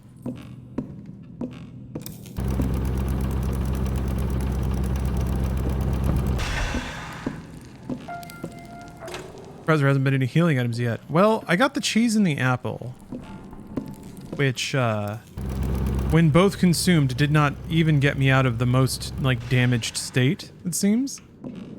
So they didn't give me a whole lot of juice. Okay, this is the door that just opened. Let me explore up here. Let me go axe this guy. Hey, Soapface, you excited for the Cyberpunk DLCs? Well, I don't know how excited you are, but I'm pretty excited. I just want CD Projekt to get back to releasing things. They've had a pretty big gap. Do my eyes deceive me? Got him. I am going to cut you into pieces. Curse upon you. Shit.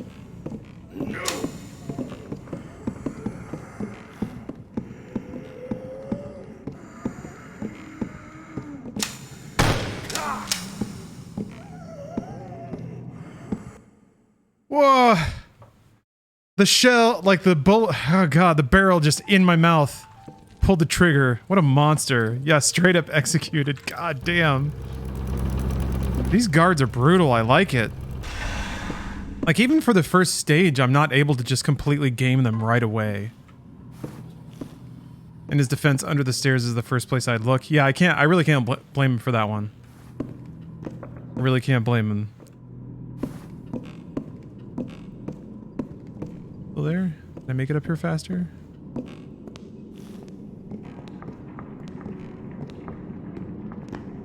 I wonder if he can, like, if he can just get in stab range without seeing me. I'm totally in the dark. Yeah, that's awesome. Okay. Coin or key pilfered. Rooftop key.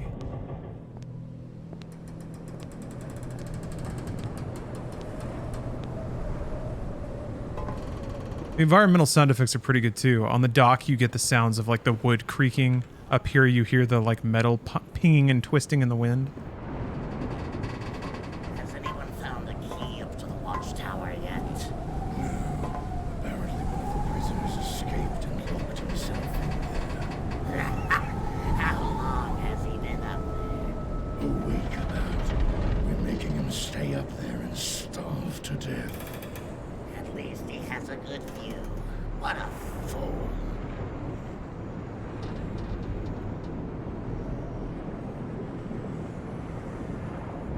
They're just gonna. I spy something. Appears to have been nothing. Are they just gonna keep staring at each other?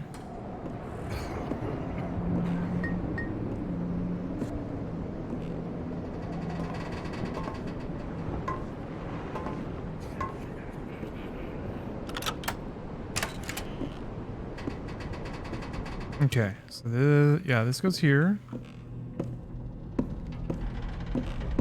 You're an representative date. Stop being weird.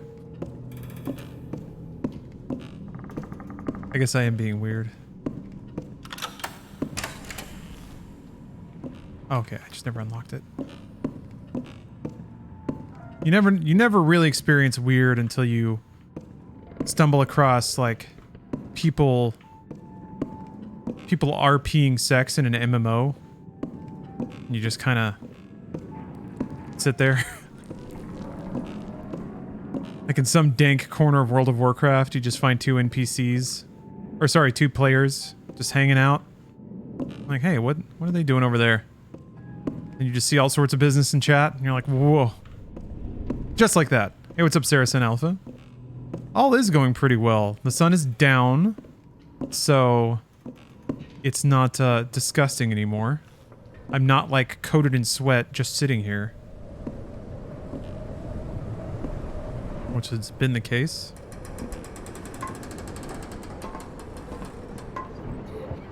Luckily for most of my work today, I sat in front of the floor AC unit I have. Was able to write the inside game script while under some kind of climate control, but the limiters are off now. Nothing but pure gaming. God damn it. Tomorrow is a stream day. And I'm going to be over here.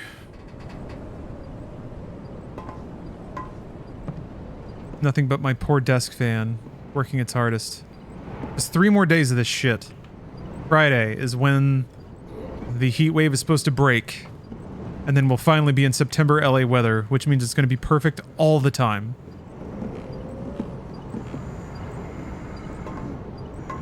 What is that?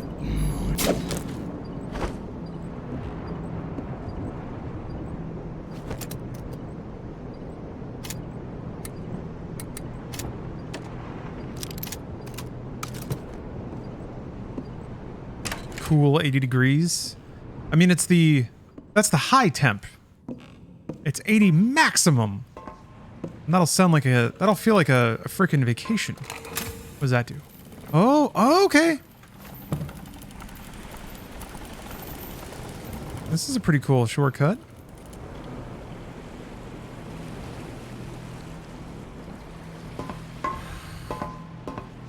Sound so sure of that?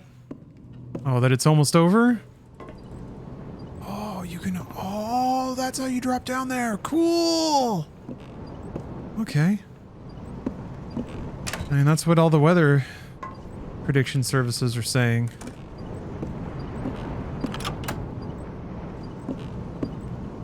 Throw some damn towels in the freezer and pull them out when you're going to game. And is it going to last 8 hours? I have a couple of ice packs I can swap around. I'm not too worried about it. I mean, I streamed all Sunday, and that was like 10 degrees hotter than it's predicted to get for the rest of the week, so I'm not super concerned about it. I think there was another path, I think.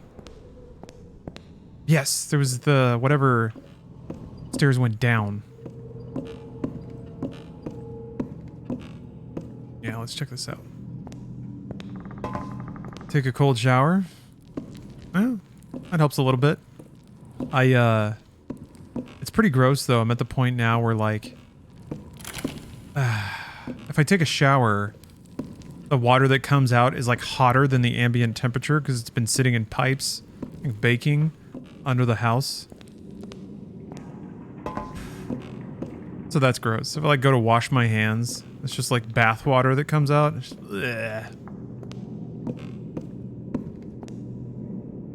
okay, let me think.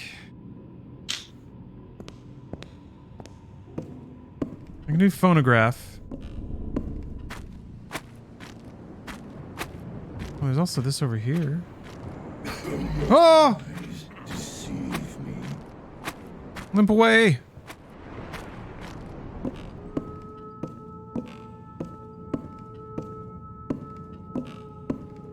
The door by the skylight unlocked. Okay. There's that. I think I also want to go back and check that. I never opened this. I want to go back and check that safe in the cave. See if for no reason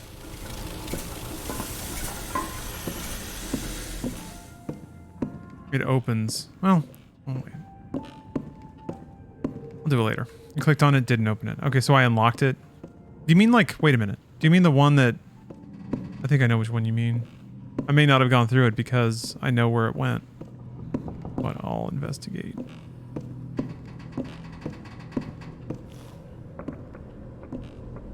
We also kill those dudes and go that way. Do you mean that door right there? Or do you mean another one? Like this one over here?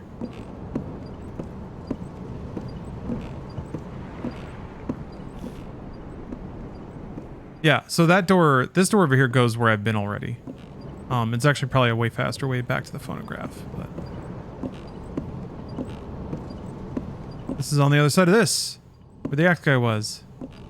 Oh, now I gotta go up there again. Well, I'm low in health. Let me see if I can sneak around the other side. Maybe, oh, what is this? What is this here?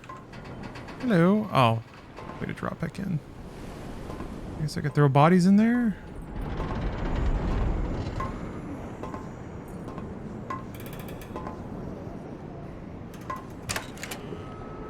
Do my eyes deceive me? Appears to have been nothing.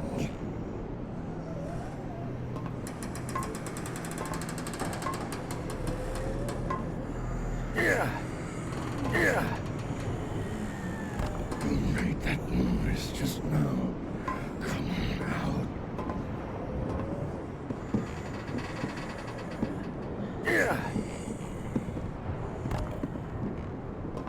out. Come out. Does this blow up? Is there a way to like...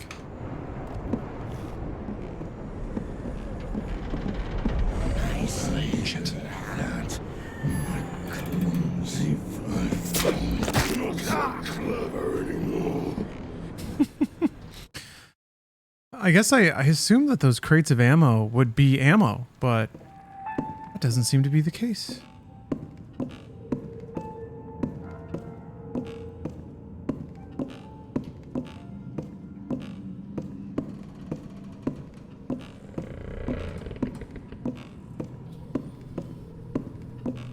Oh, okay. You can charge stab the box to get ammo. Alright. I was afraid to, like, attack it, lest it explode and kill me.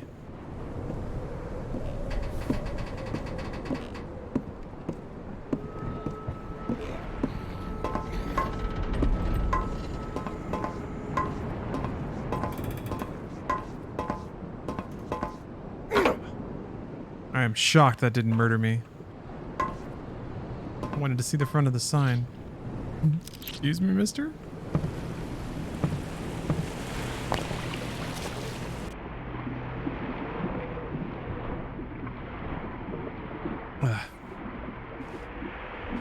Yeah, now the only the only residual problem, heat-related problem I have now is that just my arms sitting on the armrests of my chairs now just form a gross, damp pool. Yeah, global warming is going to be so much fun. It's only supposed to be like, well, I guess it starts at being 2 degrees centigrade, and then the polar ice caps melting fucks everything up.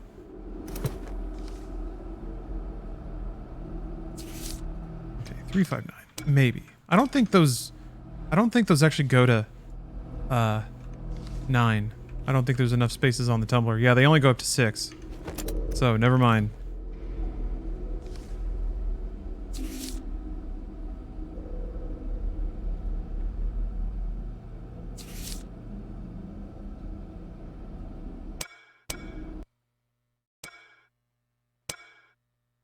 It's faster just to warp back. Is your AC anywhere near your desk? No. In fact, it can't be. There are no windows in this room that can accommodate... Oh, you go so much faster with your sword sheathed. Ah. There are no windows in this room that can accommodate the exhaust for a floor unit or a window-mounted unit. Because they all slide to the side. They're all horizontally sliding windows. There are some windows like that that you can put an exhaust vent in, but the ones near my desk are all too big for that. Not to mention that a loud AC unit would probably be a noise pest for the stream.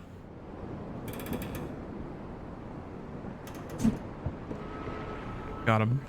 Going to cut you into pieces. Gosh, will be pleased. That sounds a little bit like Mark Hamill's Joker sometimes. A central AC not common in LA and its environs. It depends where you are. Parts of LA are quite a bit hotter than others. So if you're up in the Valley or North Hollywood, it's like probably a little more common to have AC. But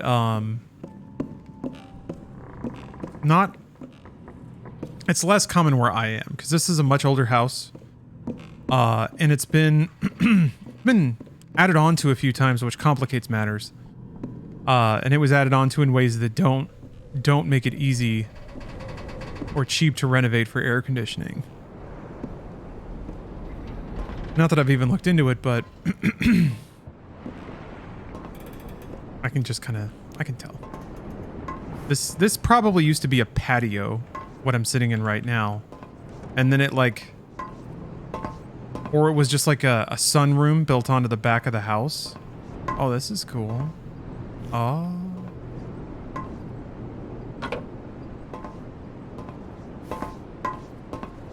And then it got enclosed with like walls and a door, but no attic space was ever built. And then another addition was put onto this. Anyways, Don't know. On the end of the house. The job done, get paid, and not go anywhere near our mansion after that. and the drop-off point is the old city gate, right? Yeah, we're supposed to hand him off to the spy master.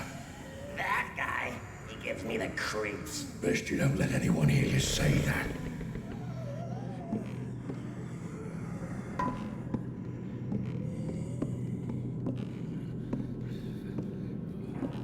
Houses that keep getting add-ons or nightmares to maintain and upgrade. Yo. I had a really difficult time trying to run networking cable through this house. Because the internet drop is is like through the exterior wall back there into this room, which has no attic space. So I wanted to run cables. So I had to do it through the floor, and in the process of crawling around under the house, which is also a nightmare because there's not really room for humans down there, around the like plumbing. I saw that like that's where the concrete foundation used to end. So somebody just knocked a hole in it, a small hole for the plumbing pipe, and that's it. So couldn't even really run a wire all that effectively. But eventually got it through, excuse me. So that I could have wired internet in the living room. That shit was vital. Oh my god. Try one of those adapters that runs Ethernet on hardline electrical. Yes. But the wiring here is so old and bad that it was like sub-broadband speeds. Yeah, the other thing about old houses is there aren't that many outlets. Not all of them are grounded.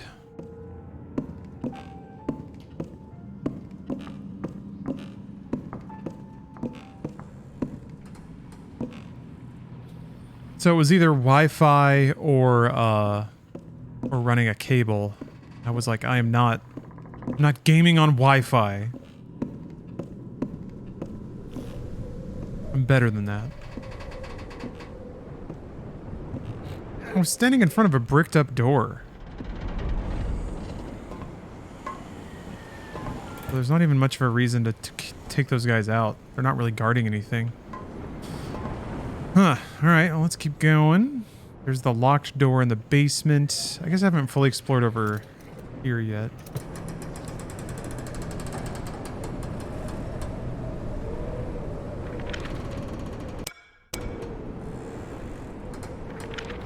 Okay. Escape doesn't make that go away.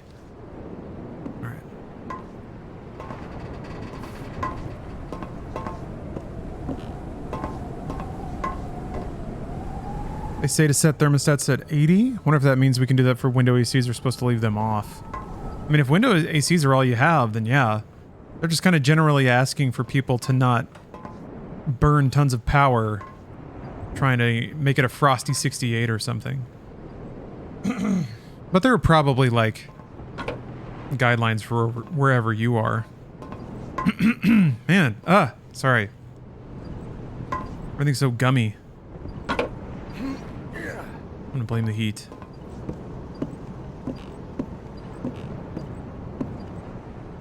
When we had our house updated to initially add more outlets to the upper floor, it later turned into needing to rewire the entire house, as once the walls were opened up, the insulation was falling apart. Yeah. Yeah. That's why sometimes you just like, you don't want to upset the homeostasis of everything.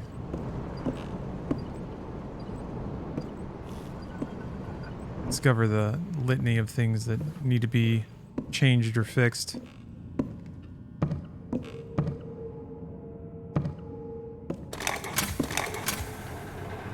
Huh. You have no insulation in the walls? Oof. Oh, nice. My eyes deceive me. Appears to have been nothing.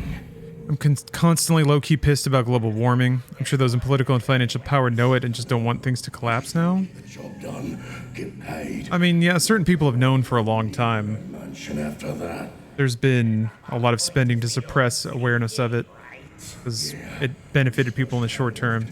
It's real gross. Gives me the creeps.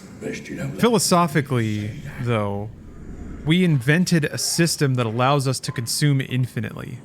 That's kind of the real problem, is that our financial system has nothing in it at all to account for limited resources aside from supply and demand.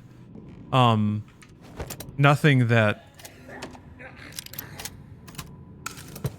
I guess that'll kick in eventually. Market forces will, when like water is too expensive and shit like that, but yeah, the system that we have really just incentivizes everybody to, you know, seek their own benefit. And in that situation, we got to where we are. Because our culture values, you know, productivity and consumption over sustainability. Appears to have been nothing. There's some interesting writing about how Western civilization kind of took over simply because culturally they had no compunctions on consuming every resource in their vicinity as quickly as possible. Contrast that to, you know, like Native American culture or cultures, you know, it's not just a monoculture, but something that I guess stereotypically values and celebrates natural resources and values their preservation. So yeah, who knows?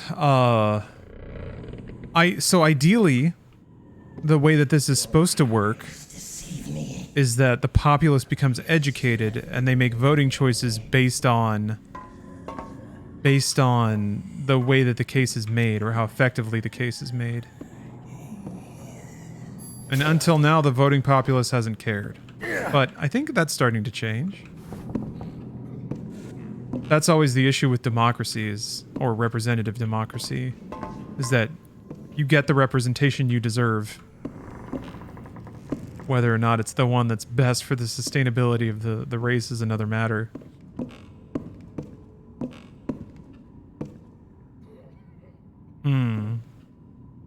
Cage down there. Law Dog, been rewatching your Ace Combat Assault Horizon streams. Forgot how good that game was. Makes me want to try Ace 7. I've just started Ace 7 after playing Assault Horizon, and it is awesome. You know, there's no dogfight mode, which some people would probably appreciate. I like it for what it is. But yeah, Ace Combat 7 is great. I'm having a great time with it so far, and I'm excited to get back to it. On hard, I'm really impressed with how much of an interesting challenge it is on hard.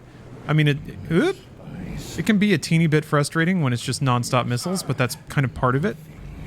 Is that if you are getting non-stop missiles, you kind of put yourself into a bad situation where you're not managing the crowd effectively. I've only had one Ace Combat 7 stream, yeah. I'm gonna play more of it tomorrow. No!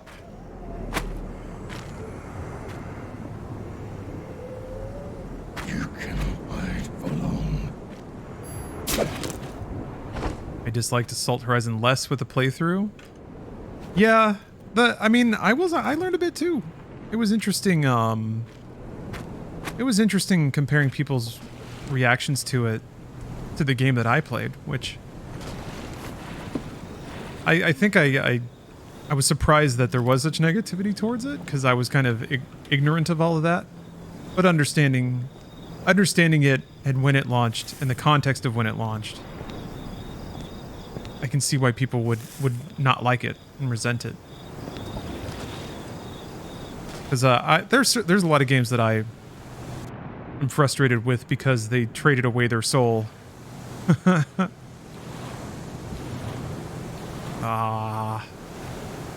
Punked out.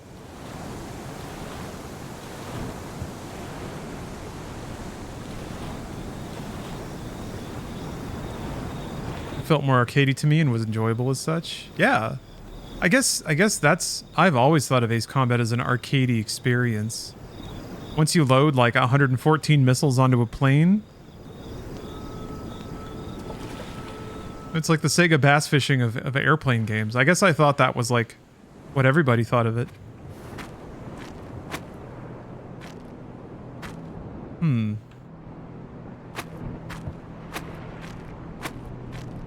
Yeah, Assault Horizon soundtrack? Oh.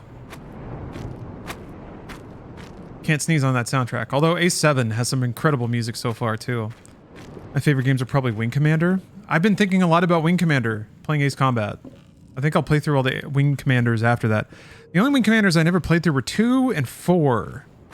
I played through Wing Commander 1 on Super Nintendo of all platforms, and... What?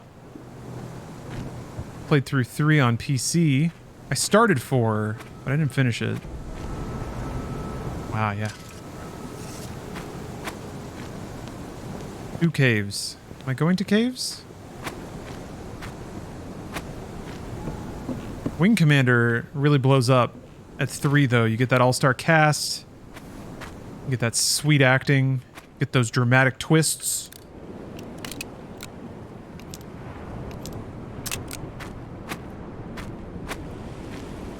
Look at these nerds sitting next to an explosive barrel. Jack Hooger, your shift is over? Right on. Have a good night. And thank you for watching.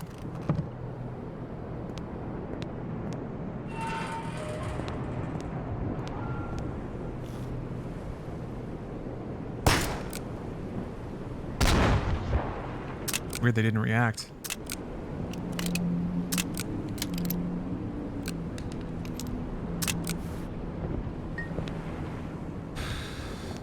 Is there anything like Ace Combat in VR? Yeah, Project Wingman. And didn't Ace Combat 7 have PlayStation VR content, I believe?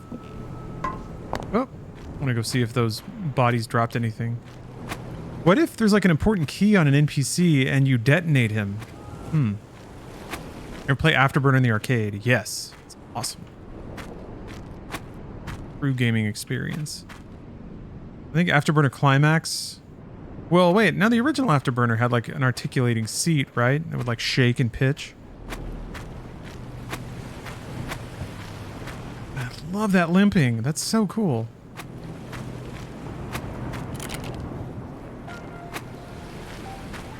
Oh, that was your first experience? Oh, man. Oh.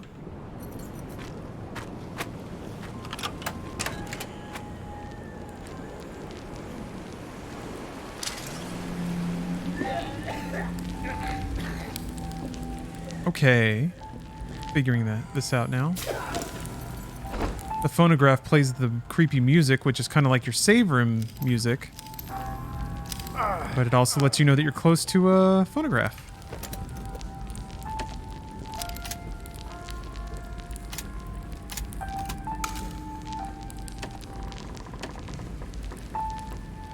Oh, revolver cartridges. Oh.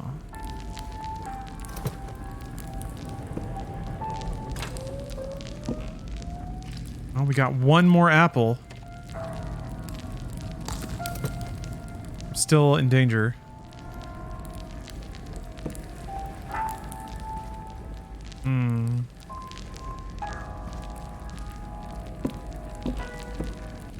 Kind of cool how it lets you dual wield revolvers in a way. It does.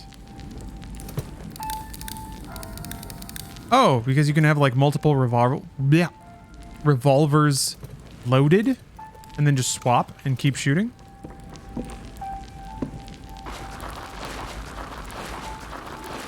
Nothing weird down here, is there? Nobody's getting up to anything weird in this dungeon, are they? Tincture. What is this? Vitalizing tonic. A hypodermic syringe containing a concoction of strong analgesics and anticoagulants. The tincture's signature glow comes from a native herb in the southern swamplands. Are we dealing with green herbs here? Eject. What am I doing? I'm caution. Okay. Yeah, that was just a green herb, but at least it got the jam off my eyes.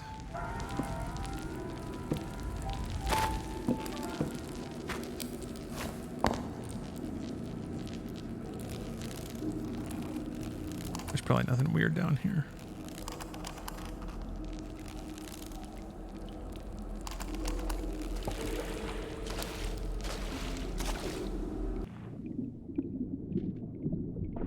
What a gem.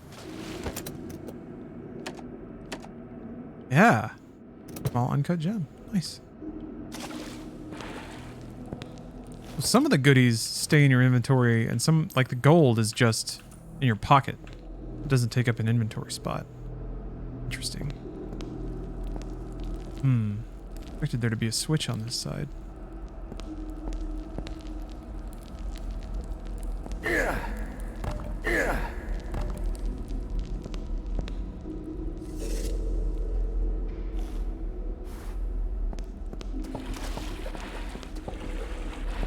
It's on the other side. The map design has been pretty impeccable so far, so it wouldn't surprise me.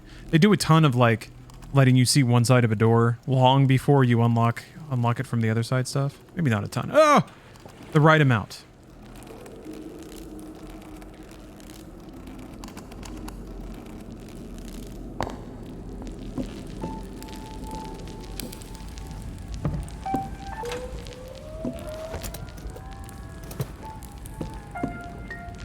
Use another bottle. What's going on with this? Ghost lady busting in on this guy? Alright.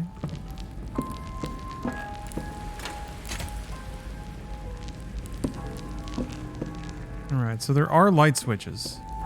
Occasionally.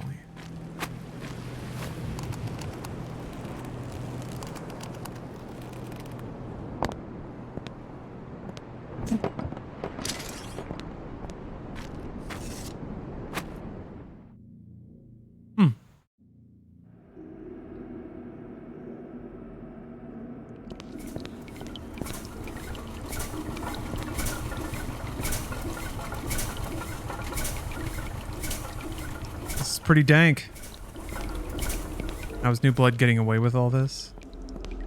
I'm just kind of impressed at New Blood's ability to find these projects. It's not like you can just find a good thief-like and sign it. I wonder what that process is like. Oh, I got an arm? Yeah. I got an arm. Not researched.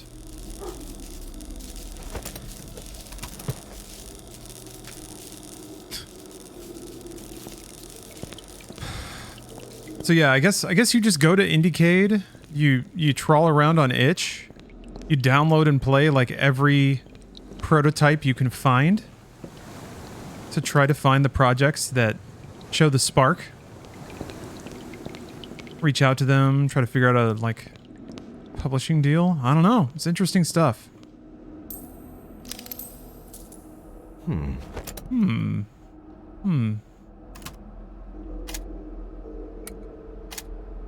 feel like it can't be easy. Like, it can't... If you could just, like, find a game like this on the sidewalk and publish it and make money, there'd be way more of them, right? Or it's not that easy to, like, turn a profit on projects like this. You have to have a good eye for business. I don't know. I would be fascinated to talk to somebody at this tier of publishing about the business realities of operating here. You know, Devolver, New Blood, Annapurna, Night Dive.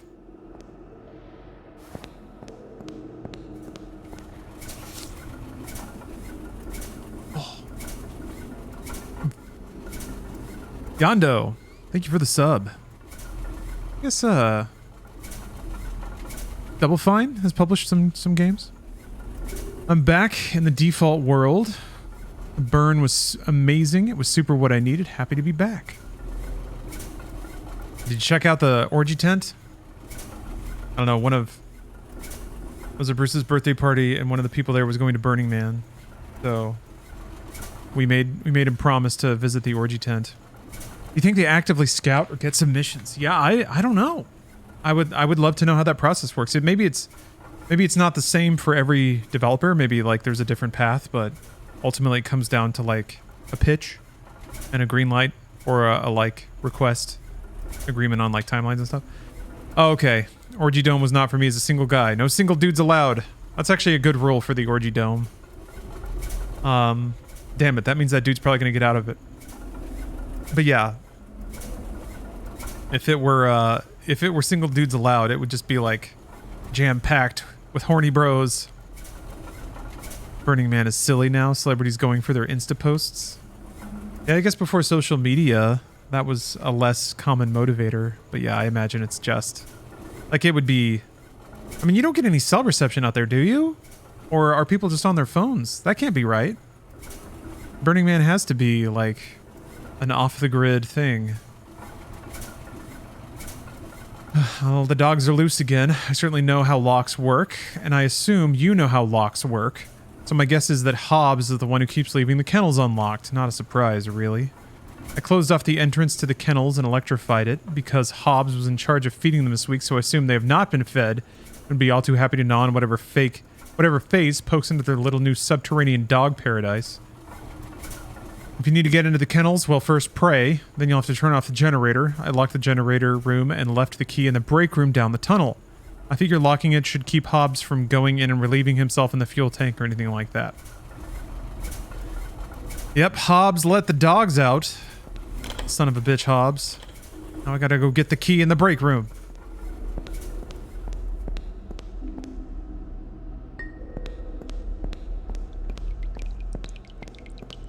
Which... Oh, okay, I came from this way. Hey. This looks like a break room. If I were a key, where would I be?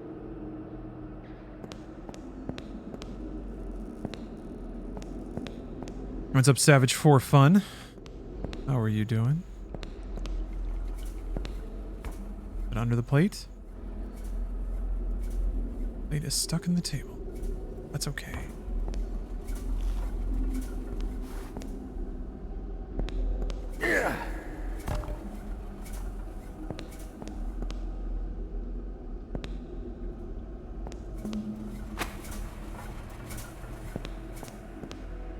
You can still find authenticity in Burning Man, but like anything that becomes too popular, there's a lot of people that treat it like another Coachella. I can see that. And plus, like, people's definition of authenticity is different. What is authentic to you or me may read as fake to some. How many complaints you have on this game? Not really. No. I imagine after playing it long enough, maybe certain things would become more apparent. Quality of life wise, it's a little cumbersome to try to unload guns, but part of me also doesn't mind clicking through inventory stuff, because inventory management is a significant part of the game, given how they made like juggling things around in the attaché such a direct game feature. So, it'd be nice if there were just like an unload gun button, but it really doesn't take that long. Or pull it in and click on it. There should be a key here, I think.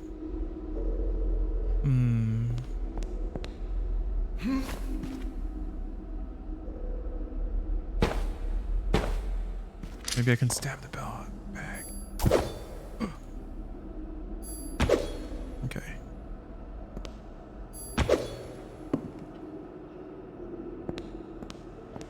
But no, apart from that, I'm still just learning what the game offers. It seems like its principal feature is in environments that are fun to explore, like tight and moody. Definitely a lot of those things.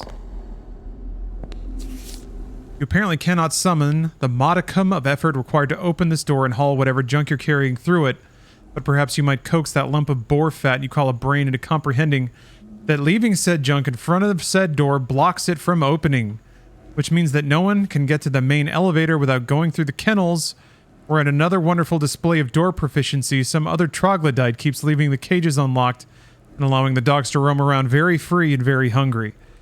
Since you feel comfortable sentencing the rest of us to wander with those dogs, consider this a warning. If this happens again and I find out who was responsible, they'll spend a night themselves locked in the kennels.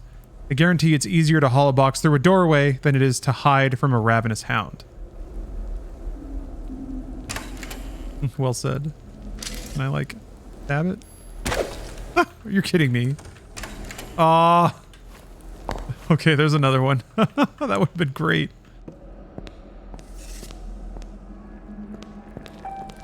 Maybe this is the break room. It is the break room. And a functioning shovel. 2 apples. Ow. Wait, wrong one. Ow. Ow.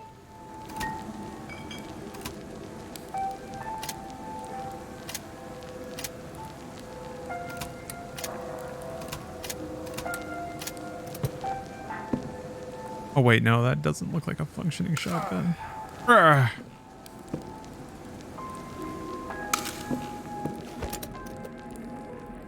Let's see, I gotta do one of these. It's not so bad.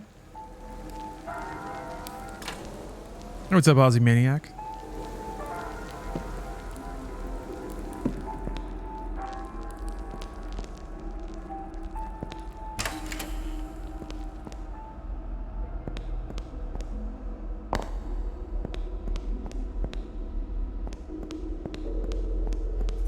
Oh. Oh, okay. Okay. Yeah. So this is really interesting too, because they set up the stakes of doing this. Which is really good map design, and now it's all spooky-fied. Oh, I gotta go find that sparkle door. They've already told me what's waiting on the other side. That probably let all the dog... Now, maybe I let the dogs out.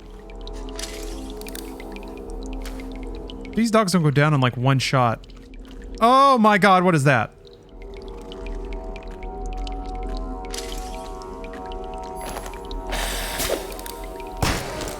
Ugh. What a good reveal.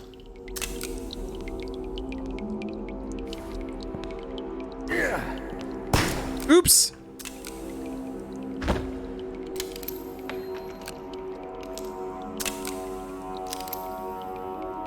Why did I lose 2 bullets?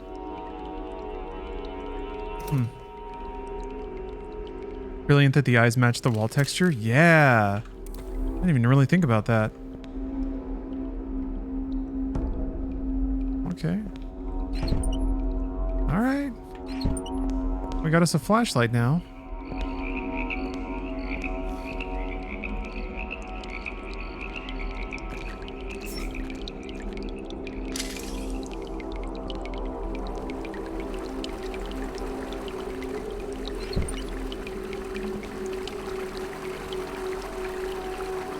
Man. This is a big mood right here.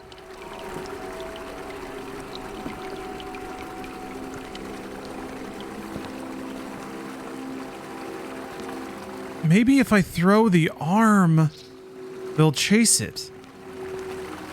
Maybe throwing body parts is how you distract the dogs.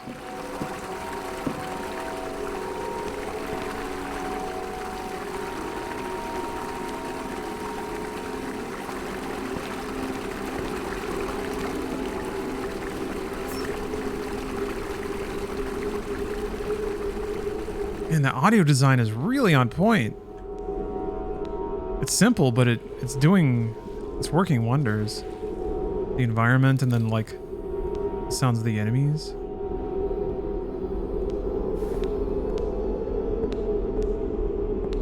Oh, there's more body parts. Oh, okay, okay.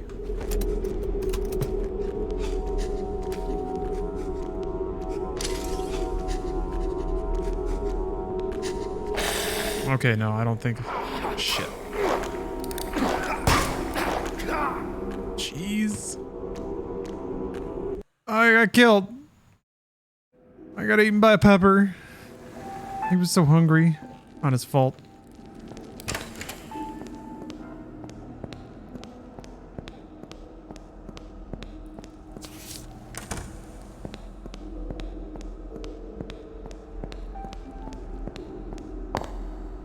I wonder if it's possible to sneak up on them.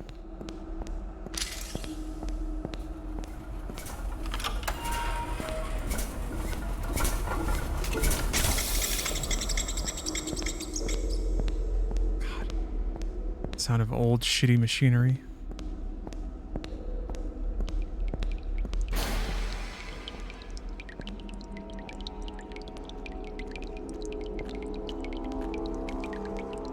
Alright, I wonder if you can sneak up on him. You know I was there. He just kind of turned at me.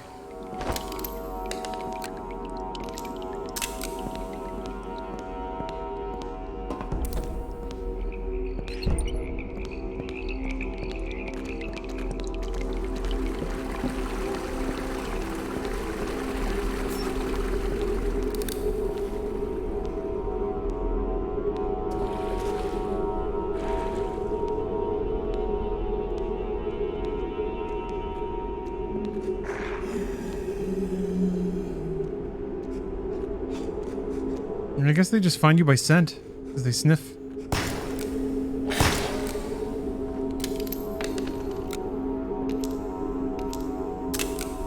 It always reloads one more shell than I fire. Ah! Those two. Yeah, the first bullet doesn't count? I don't know if it's actually consuming one extra bullet every time I reload. Who did that? Oh.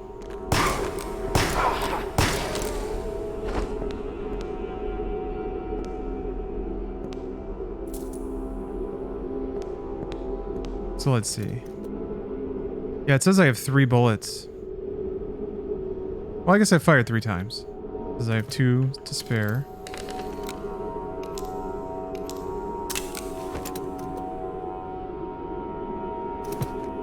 Maybe the...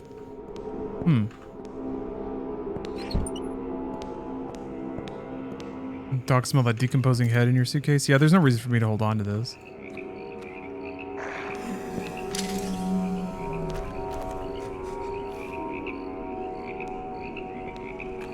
Yeah, okay. He's sniffling towards it. Oh, he's eating it! It did work! Cool. Also, he lit up for some reason? Huh.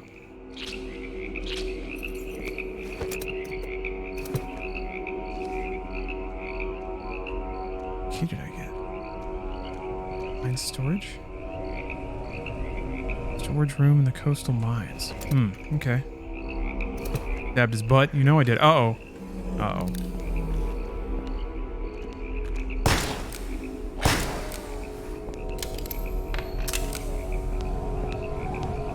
Stabbed in the anus. The canine anus.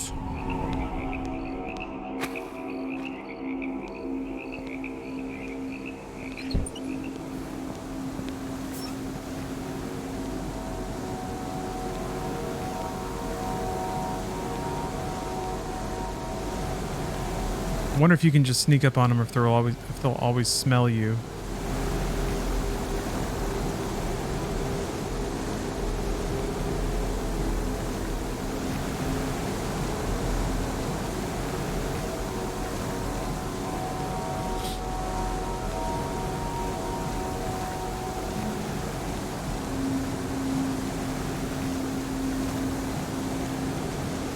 Okay.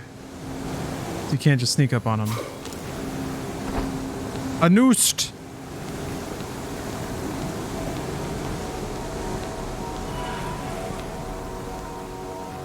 Holy moly.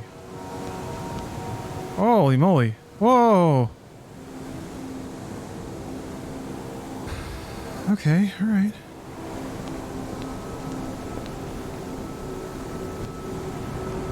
Not gonna come up here super far, are you?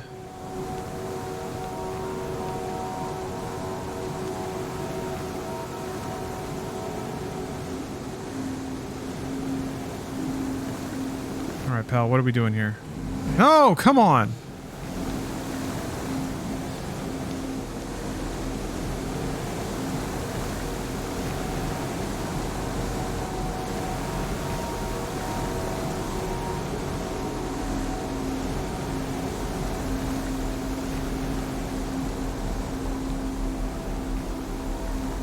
Oh, darn it.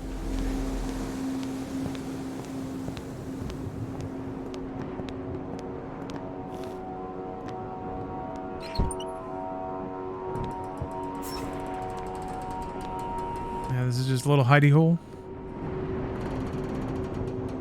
Oh, it's cooler outside than in the house. Yeah, I know that feeling.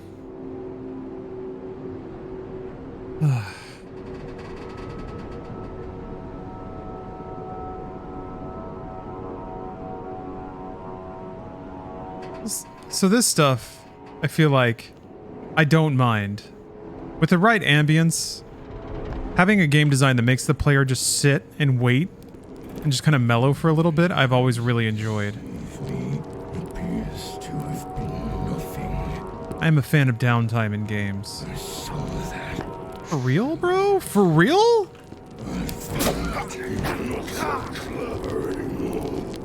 Man! Beardy Boy, thank you for gifting a sub. Holy moly. Oh, I didn't even get to a checkpoint. Oh.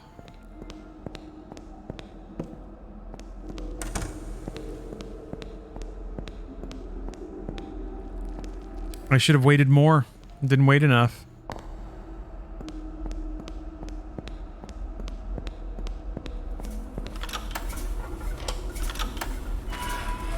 I think it comes down to active waiting versus passive waiting. Yeah.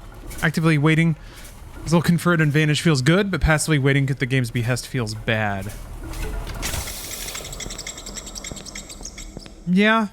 I think about Shenmue's legendary game design of like making an appointment for somebody and like for 2 days later at 3 p.m.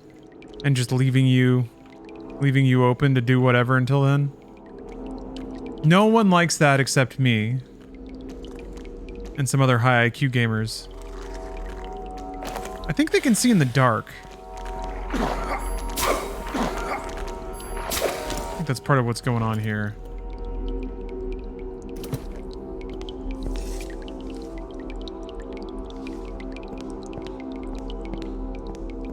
Oh, Commander Moose has redeemed a VIP or ban. So let's find out which one it's gonna be.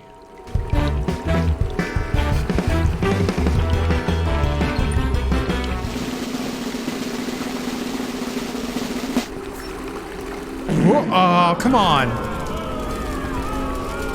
Ah. The deadliest game has claimed another.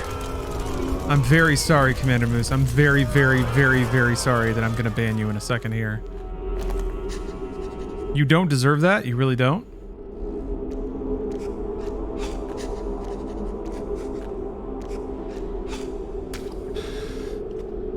You've been nothing but a joy and a delight. But the mighty fart has sounded on you, which means I have a duty.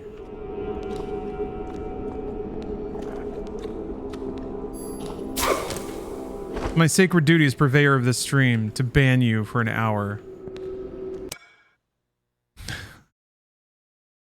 This person, were they in my stream right now, would not be banned, but instead you are about to be. So I apologize. Thank you again very much for watching the stream and saving up all those channel points. 250,000 channel points. Just to be banned. The tragedy is immense. Oh, I did it wrong. I did it wrong. I didn't type in the right. You're not banned yet. Okay, now you are banned. You're banned for a year. So, yeah, F's in chat. For Commander Moose 73. The noblest of us all, some say. I don't because I just banned him, but some people say that. Probably. Uh-oh.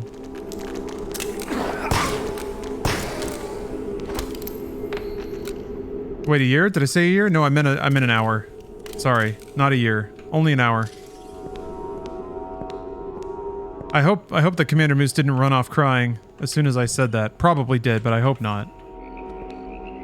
Lord knows that'd be embarrassing.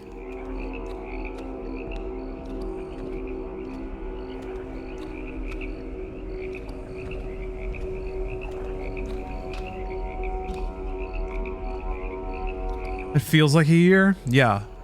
I agree. Both probably on both accounts, really. It feels terrible for me too. It never feels better for me. I don't know, sometimes I feel like people are a little too focused on the chat members who get banned and not on me, the person who has to do the banning. Which is, I don't know, I think it's unfair, but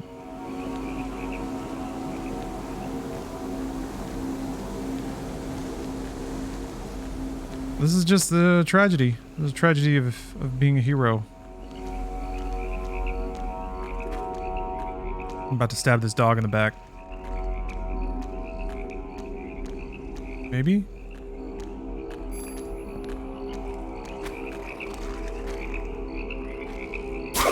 Yeah, heavy hang the head that wears the crown. Exactly. Exactly.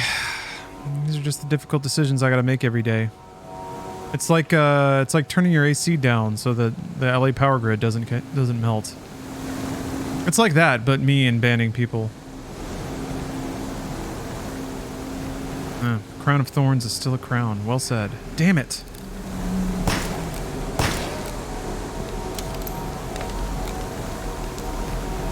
You don't get 7 mansions without banning a few eggs. I'm glad you understand.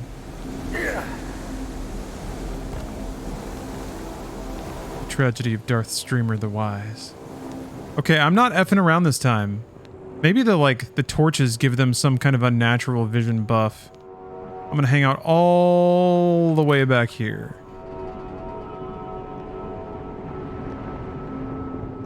Where I'm safe. Permanently safe. Is this a game without quick saves? Yes. Which I really like. I think it matches the game design really well.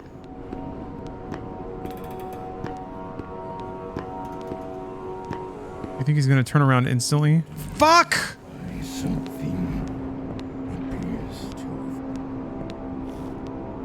I think I got away in time.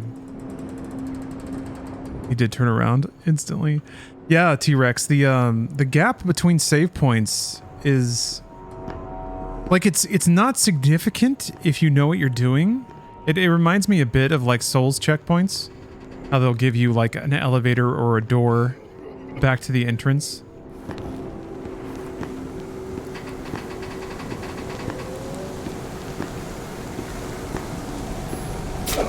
Gosh, that was tough.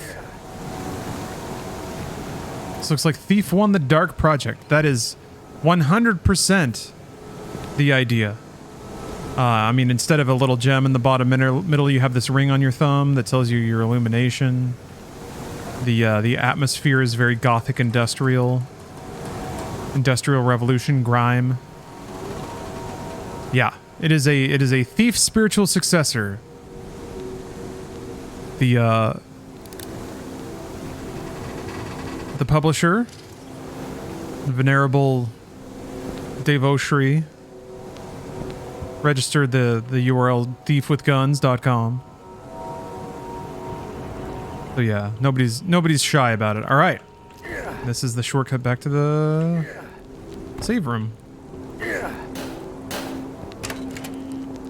Tra la la la la.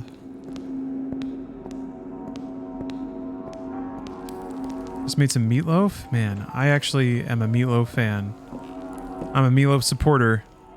Big ups to meatloaf. But no, I'm good, thank you. Shit! Ass! What are you doing in here, bro? Nothing. Oops. I'm all about protein loaves. Egg loaves? Turkey loaves? All for it. Do I spy something? Appears to have been nothing.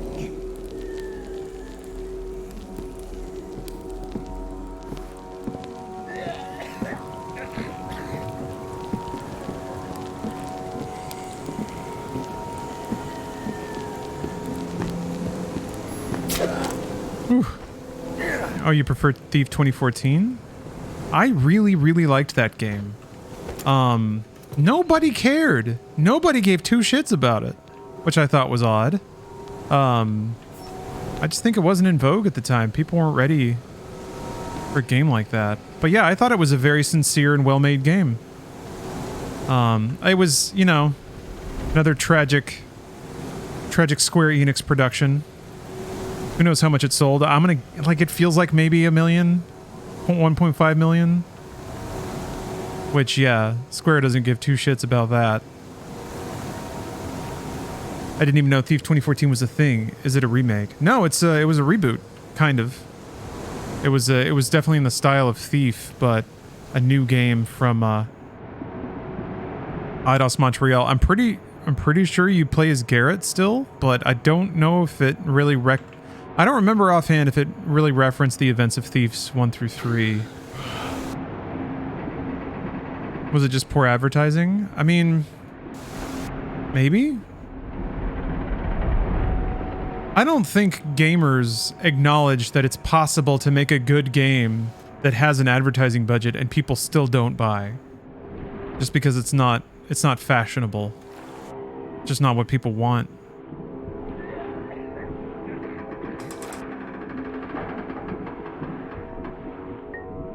I don't think anybody was looking for a game like Thief in 2014. Mostly because I kept trying to plug it to people and no one gave two shits. 2014? Man. Not a lot of hunger for reimaginings in 2014. Yeah. Especially like a one as moody as that.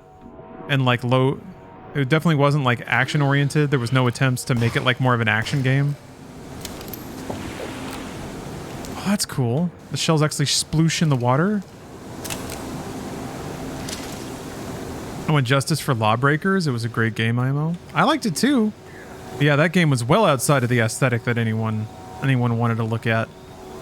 Cyber Dreads just ain't doing it like they used to. I loved the stealth, but didn't quite feel like collecting all the loot. The stealing aspect was dull to me. It was a bit, yeah. I mean, it was just opening drawers and seeing your deft little fingerless gloved hands sweep over everything and just snatch all the goodies up. I liked that as much as I like any sort of mundane feel-good mechanic in a game. You know, it felt as good swiping a bunch of rings out of a drawer as it did clicking on heads in Destiny. Maybe a little less good. You had like coin purse sound effect, I think, but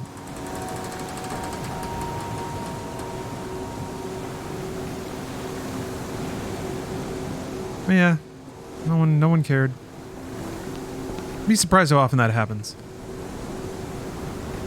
It kind of bugs me sometimes when a game doesn't perform and the default explanation is that the publisher didn't market it well. That's true in some circumstances, but I don't know. I think also sometimes, and this is me going into full.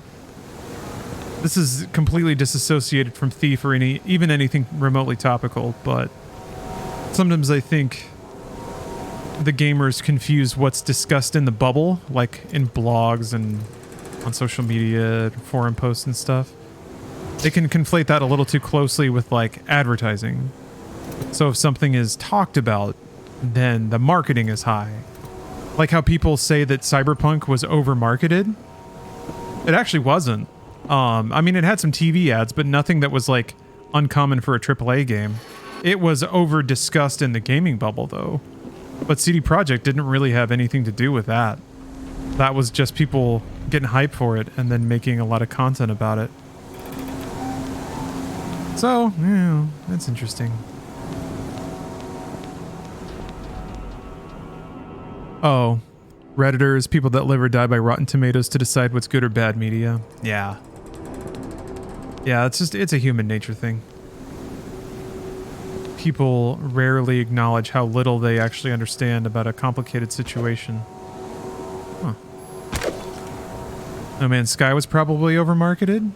So, Red though, like specifically what was overmarketed? Did Sony buy too many commercials? Did they do too many interviews? Did they put out too many trailers? I don't think any of those things are true. I think the small amount of marketing that it got did manage to capture people's interest. That's me though, that's my read. I could be wrong.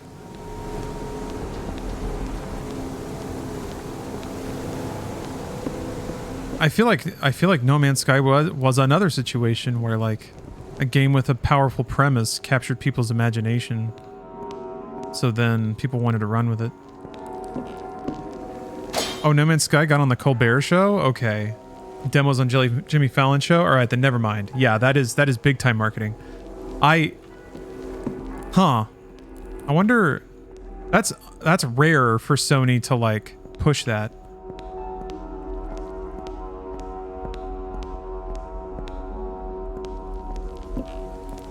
Sony doesn't usually spend that money on their like big games. Maybe there was just more heat on No Man's Sky at the time. So maybe it was requested. Oh, it's definitely on Colbert? Okay. Sean Murray was forced into a Monolith role? Yeah. There were a couple of unfortunate comments that he made in interviews that turned into content promises.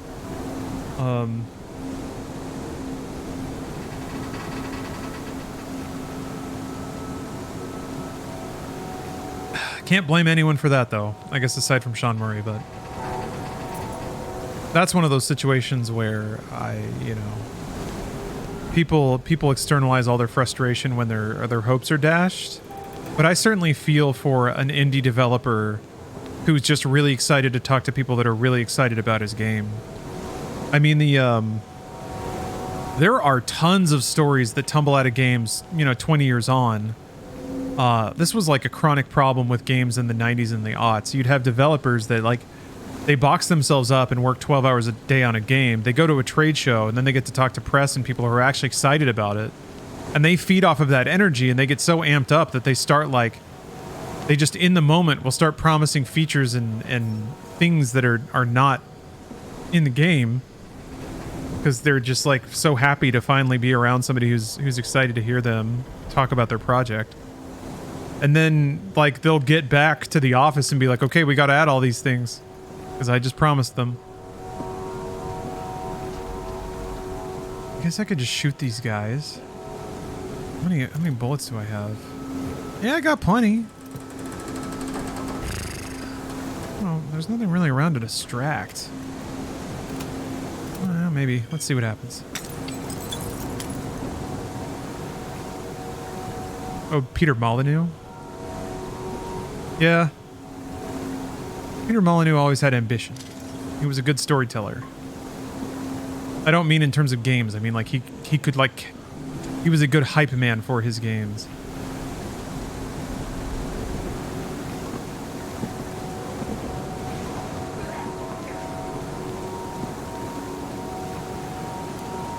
But, I'll never... Like... He was always really ambitious, too, in terms of his game designs. That's something that I always appreciate.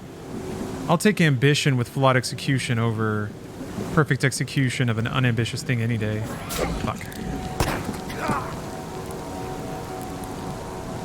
Peter Molyneux's latest game thing is an NFT project, and it doesn't surprise me one bit. Yeah, because no one else would fund him.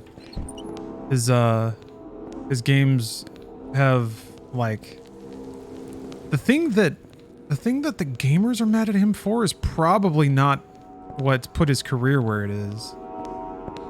I think it's just that like Bullfrog got shut down and then he made 22 cans, but he made a couple of projects that probably didn't turn a whole lot of money in mobile. He did what was it, like Discovery, whatever Cube game, and then Goddess, which was early access but didn't really get beyond that. So for his independent projects, he didn't earn the money or the player base to like turn those into bigger things. So it became an NFT project because that was the only place he could find funding. Everyone else said no. Which kind of makes sense. What the heck? I went the wrong way. Which kind of sucks. I wouldn't mind Peter Molyneux getting budget without having to like take money from NFT dickwads, but I don't remember the path to get back. Well, I'm back here now. That's cool.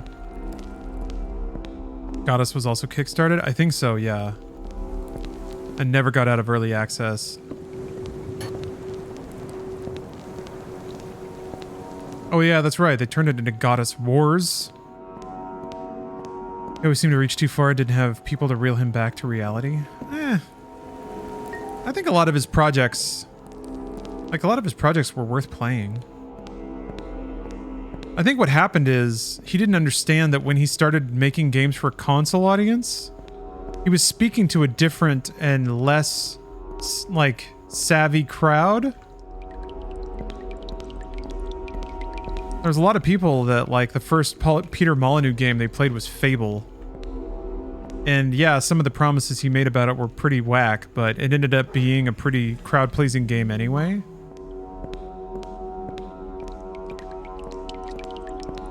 Whereas, like, if you played Black and White, or I guess Dungeon Keeper, you kind of, like, got a sense for how those projects could be more ambitious than fun.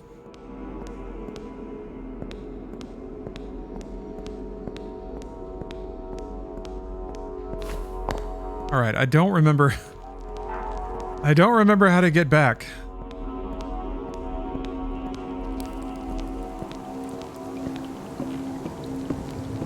Oh, here we go. Okay. Never heard any of those promises, so I loved Fable 1 and 2. Yeah, that's the thing. If you just like if you didn't meticulously read all of his dumbass quotes, his games aren't bad. It's just like, I don't know. I feel like there was just a different crowd that got amped up on his promises about like Fable, and then like Project Milo was just such a shit show. The stuff he like bought into Connect pretty hard, probably because they were giving him a lot of funding for it. Peter Molyneux is the exact sort of person you want him to make a weird Connect game, but that didn't end up coming out because it was impossible. He was basically telling you that like the Connect would have a wee British lad that could pass the Turing test. Just like, okay, dude, whatever. Oh, hold on a minute. This is perfect backdrop. I've got to see it now.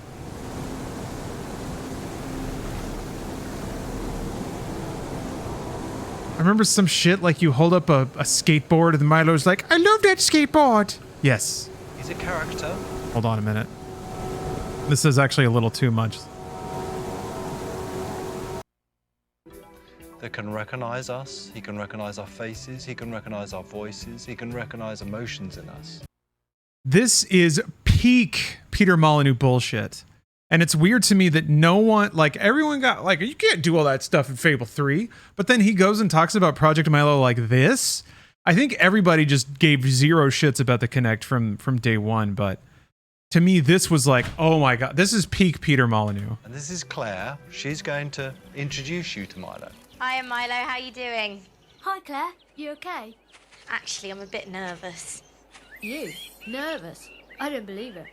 This is the first time that thousands of people are going to see this. Do you see this horse shit right here? There's like an Xbox and a Kinect to make you think that this is like actually running on a 360. Man. Thousands of people. Here we're seeing Claire being recognized. Also, look at the bevel on this aughts-ass TV. Gross. Gross.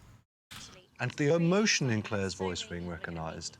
And that emotion reflecting in Milo's face. Those are all being seen for the first time. So listen, I was thinking today you should let me beat you at football again. That is if you finished your homework. You have finished your school project. What happened there? Milo. Claire knew Milo so well, she knew when he was worried about something. His head was down, he wasn't looking at the camera so much, and it's about you meeting a character, a person. What's this? Hold on a minute.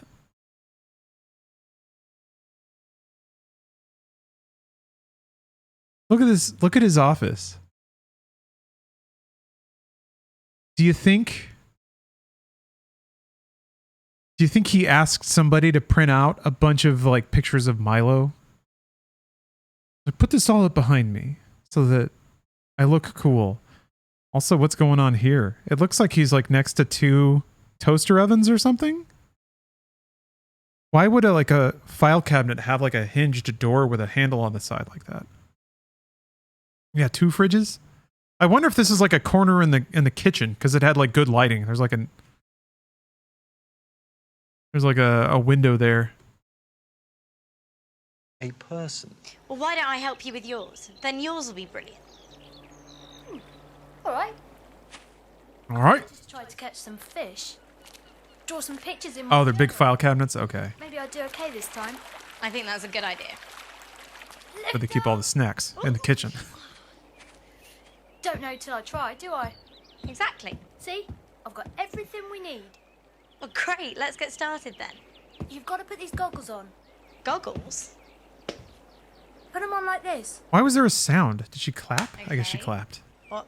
Like that? Claire has been thrown a pair of goggles. Notice what she did. This wasn't acted. She felt Yeah, you're right. the need to reach down for You're right. Those are file cabinets.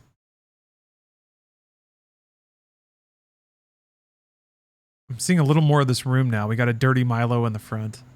those goggles. Now, everybody, every single person that has experienced this reaches down because they feel so connected to Milo's world. Cool. So what are we doing? Do I have to stand at the edge? Go on. Put your hands in. It's not too cold. Hey, Chum and Big Hoss, thank you for the sub. Cheeky. Swish the water about a bit. See if you can touch a fish. There Claire is, in Milo's world. She's in that pond. All right. Every hand movement is being recognized. Being able to touch fish, being able to swish the water with her hand. Moving away. Everyone who's experienced it, their hairs are standing up on the back of their head. Now, Are they? what's about to happen is some real magic. Well, you're good at drawing. Drawing. But they're trickier than you think. Well, here, I'll have a go. Right. I'm going to do a body and a tail, Right. the big fin. Yeah, Pop-Tart. They haven't implemented fish AI yet. What do you think? Look at what just happened. Orange. Claire drew a picture on a piece of paper. The piece of paper was held up to Milo. Natal recognized the piece of paper, scanned the piece of paper in. I called it Milo Natal. looked at that piece of paper. He didn't, though. Recognized the color and able. It didn't show it in game, nor did they even show what she drew. Orange. Claire drew, held up. Good at drawing. Drawing. I'm going to do a body and a tail, the big fin, and a smiley face. Show it to camera. What do you think? Wait, there's literally nothing there. She did. And a smiley face. Yeah, it's... Couldn't they have even scribbled on the paper? God damn it.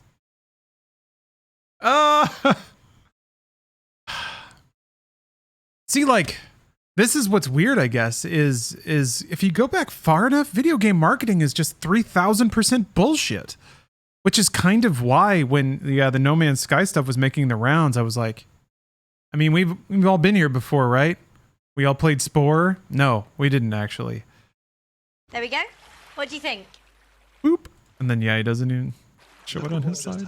Look at what? Claire grew. Orange. There was one where, like, I thought there was one where you could walk in and, like, show. Oh, this was from June 2009.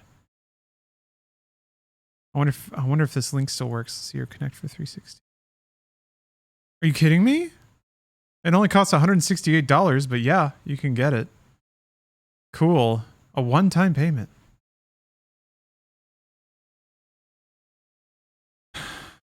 Project Natal.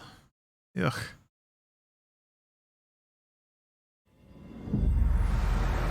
Why am I doing this now? Gloomwood is right there. I'm clicking on this instead. Because Gloomwood is a real video game. None of this horse shit. The Kinect was like...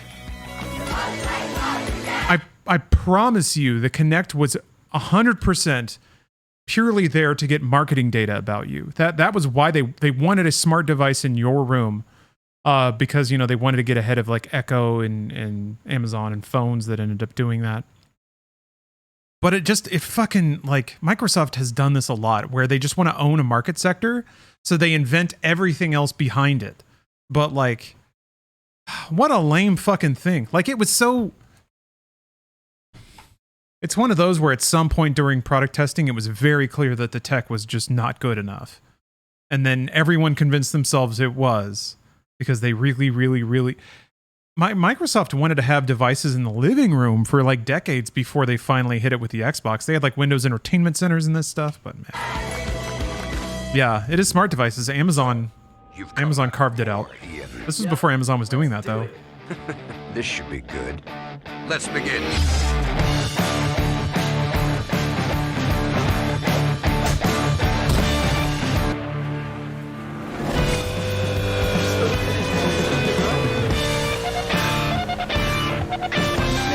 Ah. Your tires are toast. Go to the pits. The tires are toast. Okay, I'm ready.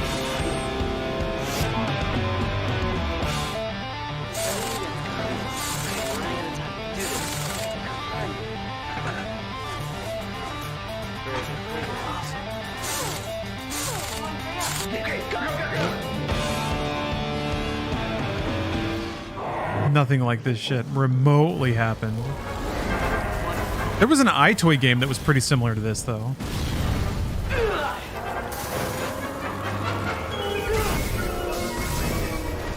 I miss bad video game mock-up footage. I miss it badly. I have to tell you something, David. You can't recreate a finale like we've seen in this championship. She sets it up.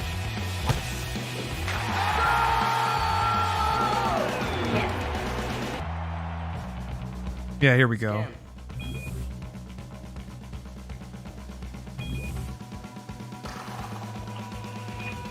Play. Yeah, effing right. Yeah, right. Like, why would they ever let you put something in the game without any kind of purchase point along the way? I guess there's like the face scan features in sports games. That's like the only actual implementation of a feature like that I can remember. Want to see the bottom of a... Hey, so did you get a dress for the party yet? No. Oh my gosh, No. sweet. Here, you have to see the one I found for you. That's the one.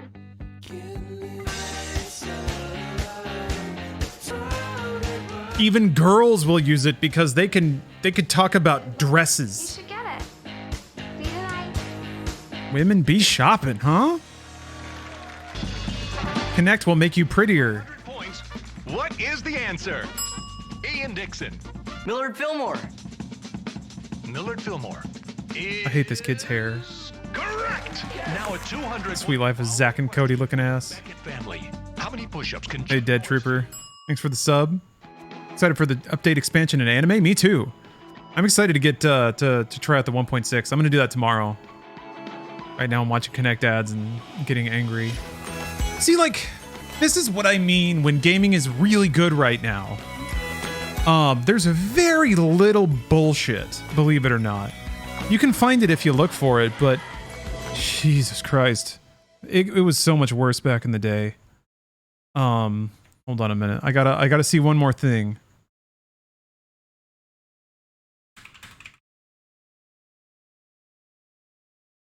Yeah, this is the good shit. You ever wonder what the bottom of an Avatar shoe looks like? Well, bam! There it is.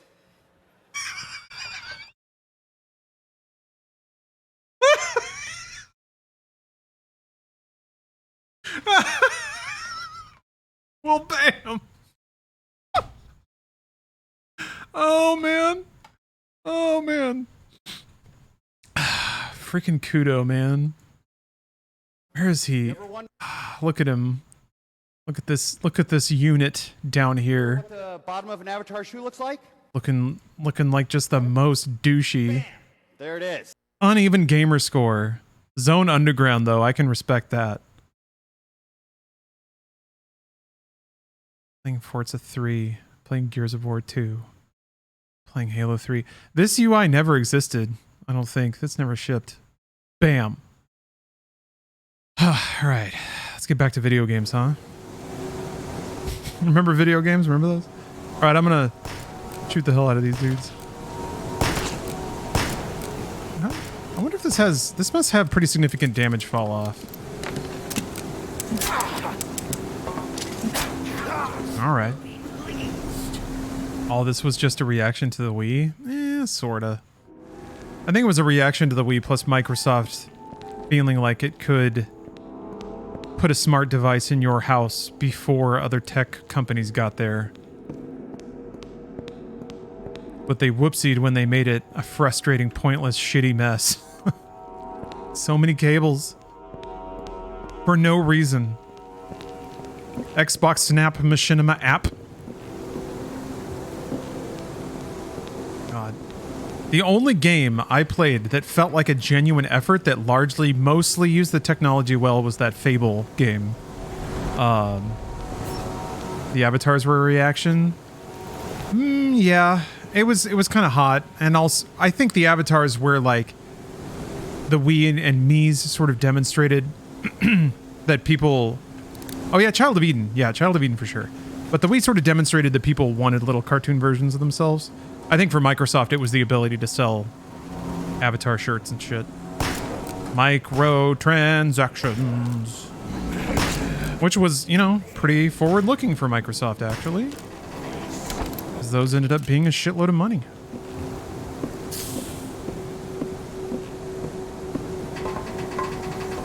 I got fired in FIFA for swearing and my Kinect listened. Yeah, that's right. There were some games that would do that. I never played Steel Battalion on the Kinect. I've heard it's terrible. That's a From Software joint, isn't it?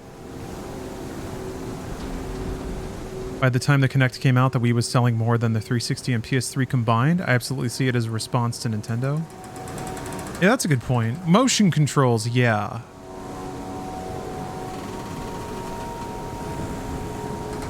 I think Microsoft did what Microsoft always does, and they were like, okay, folks, we need a motion control thing. And then they had the Kinect humming in the background, I guess, in an R&D lab that they could kick over. You're right, though. It is. I did forget what a runaway smash hit the Wii was at exactly that time.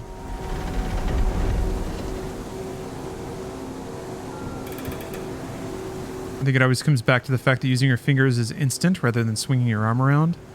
Yeah. So motion games had a big problem with feedback, telling you, the player, when the input was recognized and what specifically was recognized about it.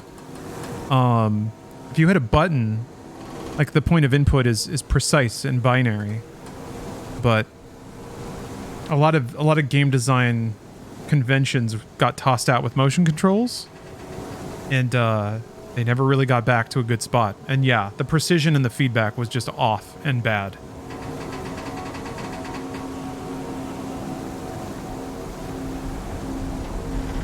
Remember, if the main generator isn't running, this elevator isn't running either. Try resetting the power before you assume it's broken, or that there are bugs in the box eating the wires. Easily the strangest maintenance report I've ever received from Hobbs. I wonder if I've killed Hobbs yet. Alright, I gotta go turn the generator on, and then come back and take this elevator.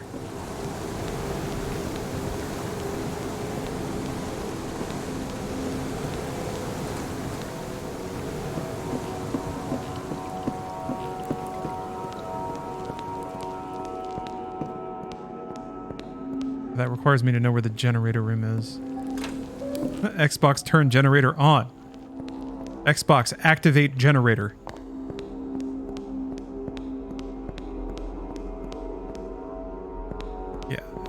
Yeah, here we go.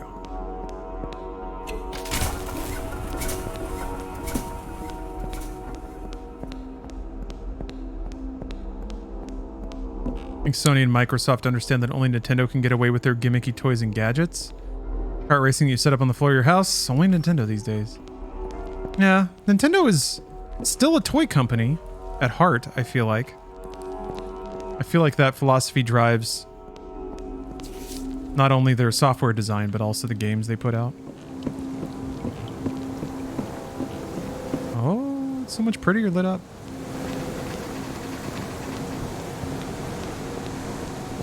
Yeah, Nintendo was the first to do the mini consoles too. Just a kind of one-time purchase thing.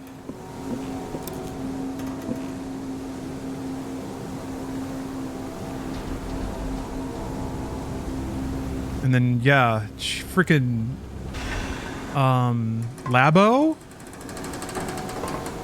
Nobody's ever going to remember Labo, but it's still one of the cooler and weirder things that Nintendo has done. Ring Fit Adventure. They're out here still selling game-specific peripherals and doing a really good job at it. I think Ring Fit sold like 12 million. So stupid. Labo is really cool. Thank you, Otter. It's odd to me in like an environment of more kit building and Lego kits being really popular that Labo didn't take off more. Combining the physicality of like building with video games. And it was a really cool product too. The design of it was awesome. And I thought it was like perfect for, you know, young engineers, people that want to get into building machines and seeing how they work. This way you can sort of do it step by step and actually see, like you actually get to put the complexities of a machine together and then see it all work in coordination with a video game. That's just so cool. Problem was Labos with cardboard? What do you mean? Do you think that led to like the perception of it being cheap or disposable? Don't do this. Ah! Ah! Huh.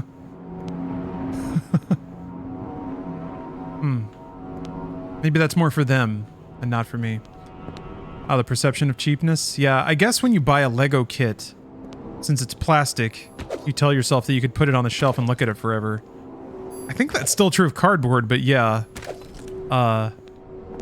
What's weird what I find weird about... I don't want to buy Lego plastic because it's plastic. It's going to last forever. I actually appreciated Labo being cardboard because that means you could just freaking toss it when you're done with it. It's a toy. You play with it, you're done. It's not like having a Rock Band guitar or something sitting in your closet for years. Oh, Lego has actual resale? Really? If you open it and put it together? Huh.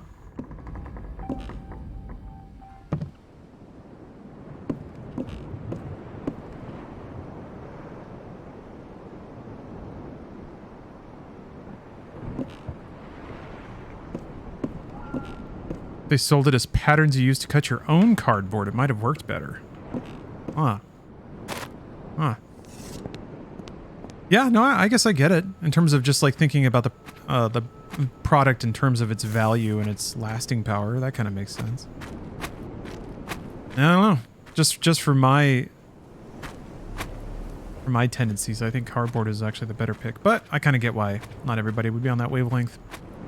Ah, Mitch, yes, thank you for using the Kokoro command, because actually it's time to switch to the sponsored game of the evening, Ooh, Hespix, thank you for the prime. It's time to switch to Kokoro Clover Season 1. Oh, we got interconnected maps now?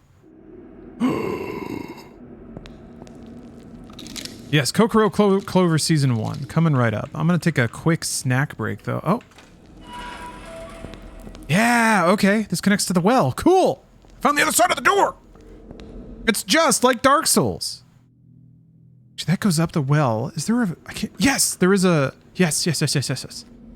There is a phonograph there. I'm gonna look at that phonograph. Yeah, that aspect of the map is very Dark Soulsy.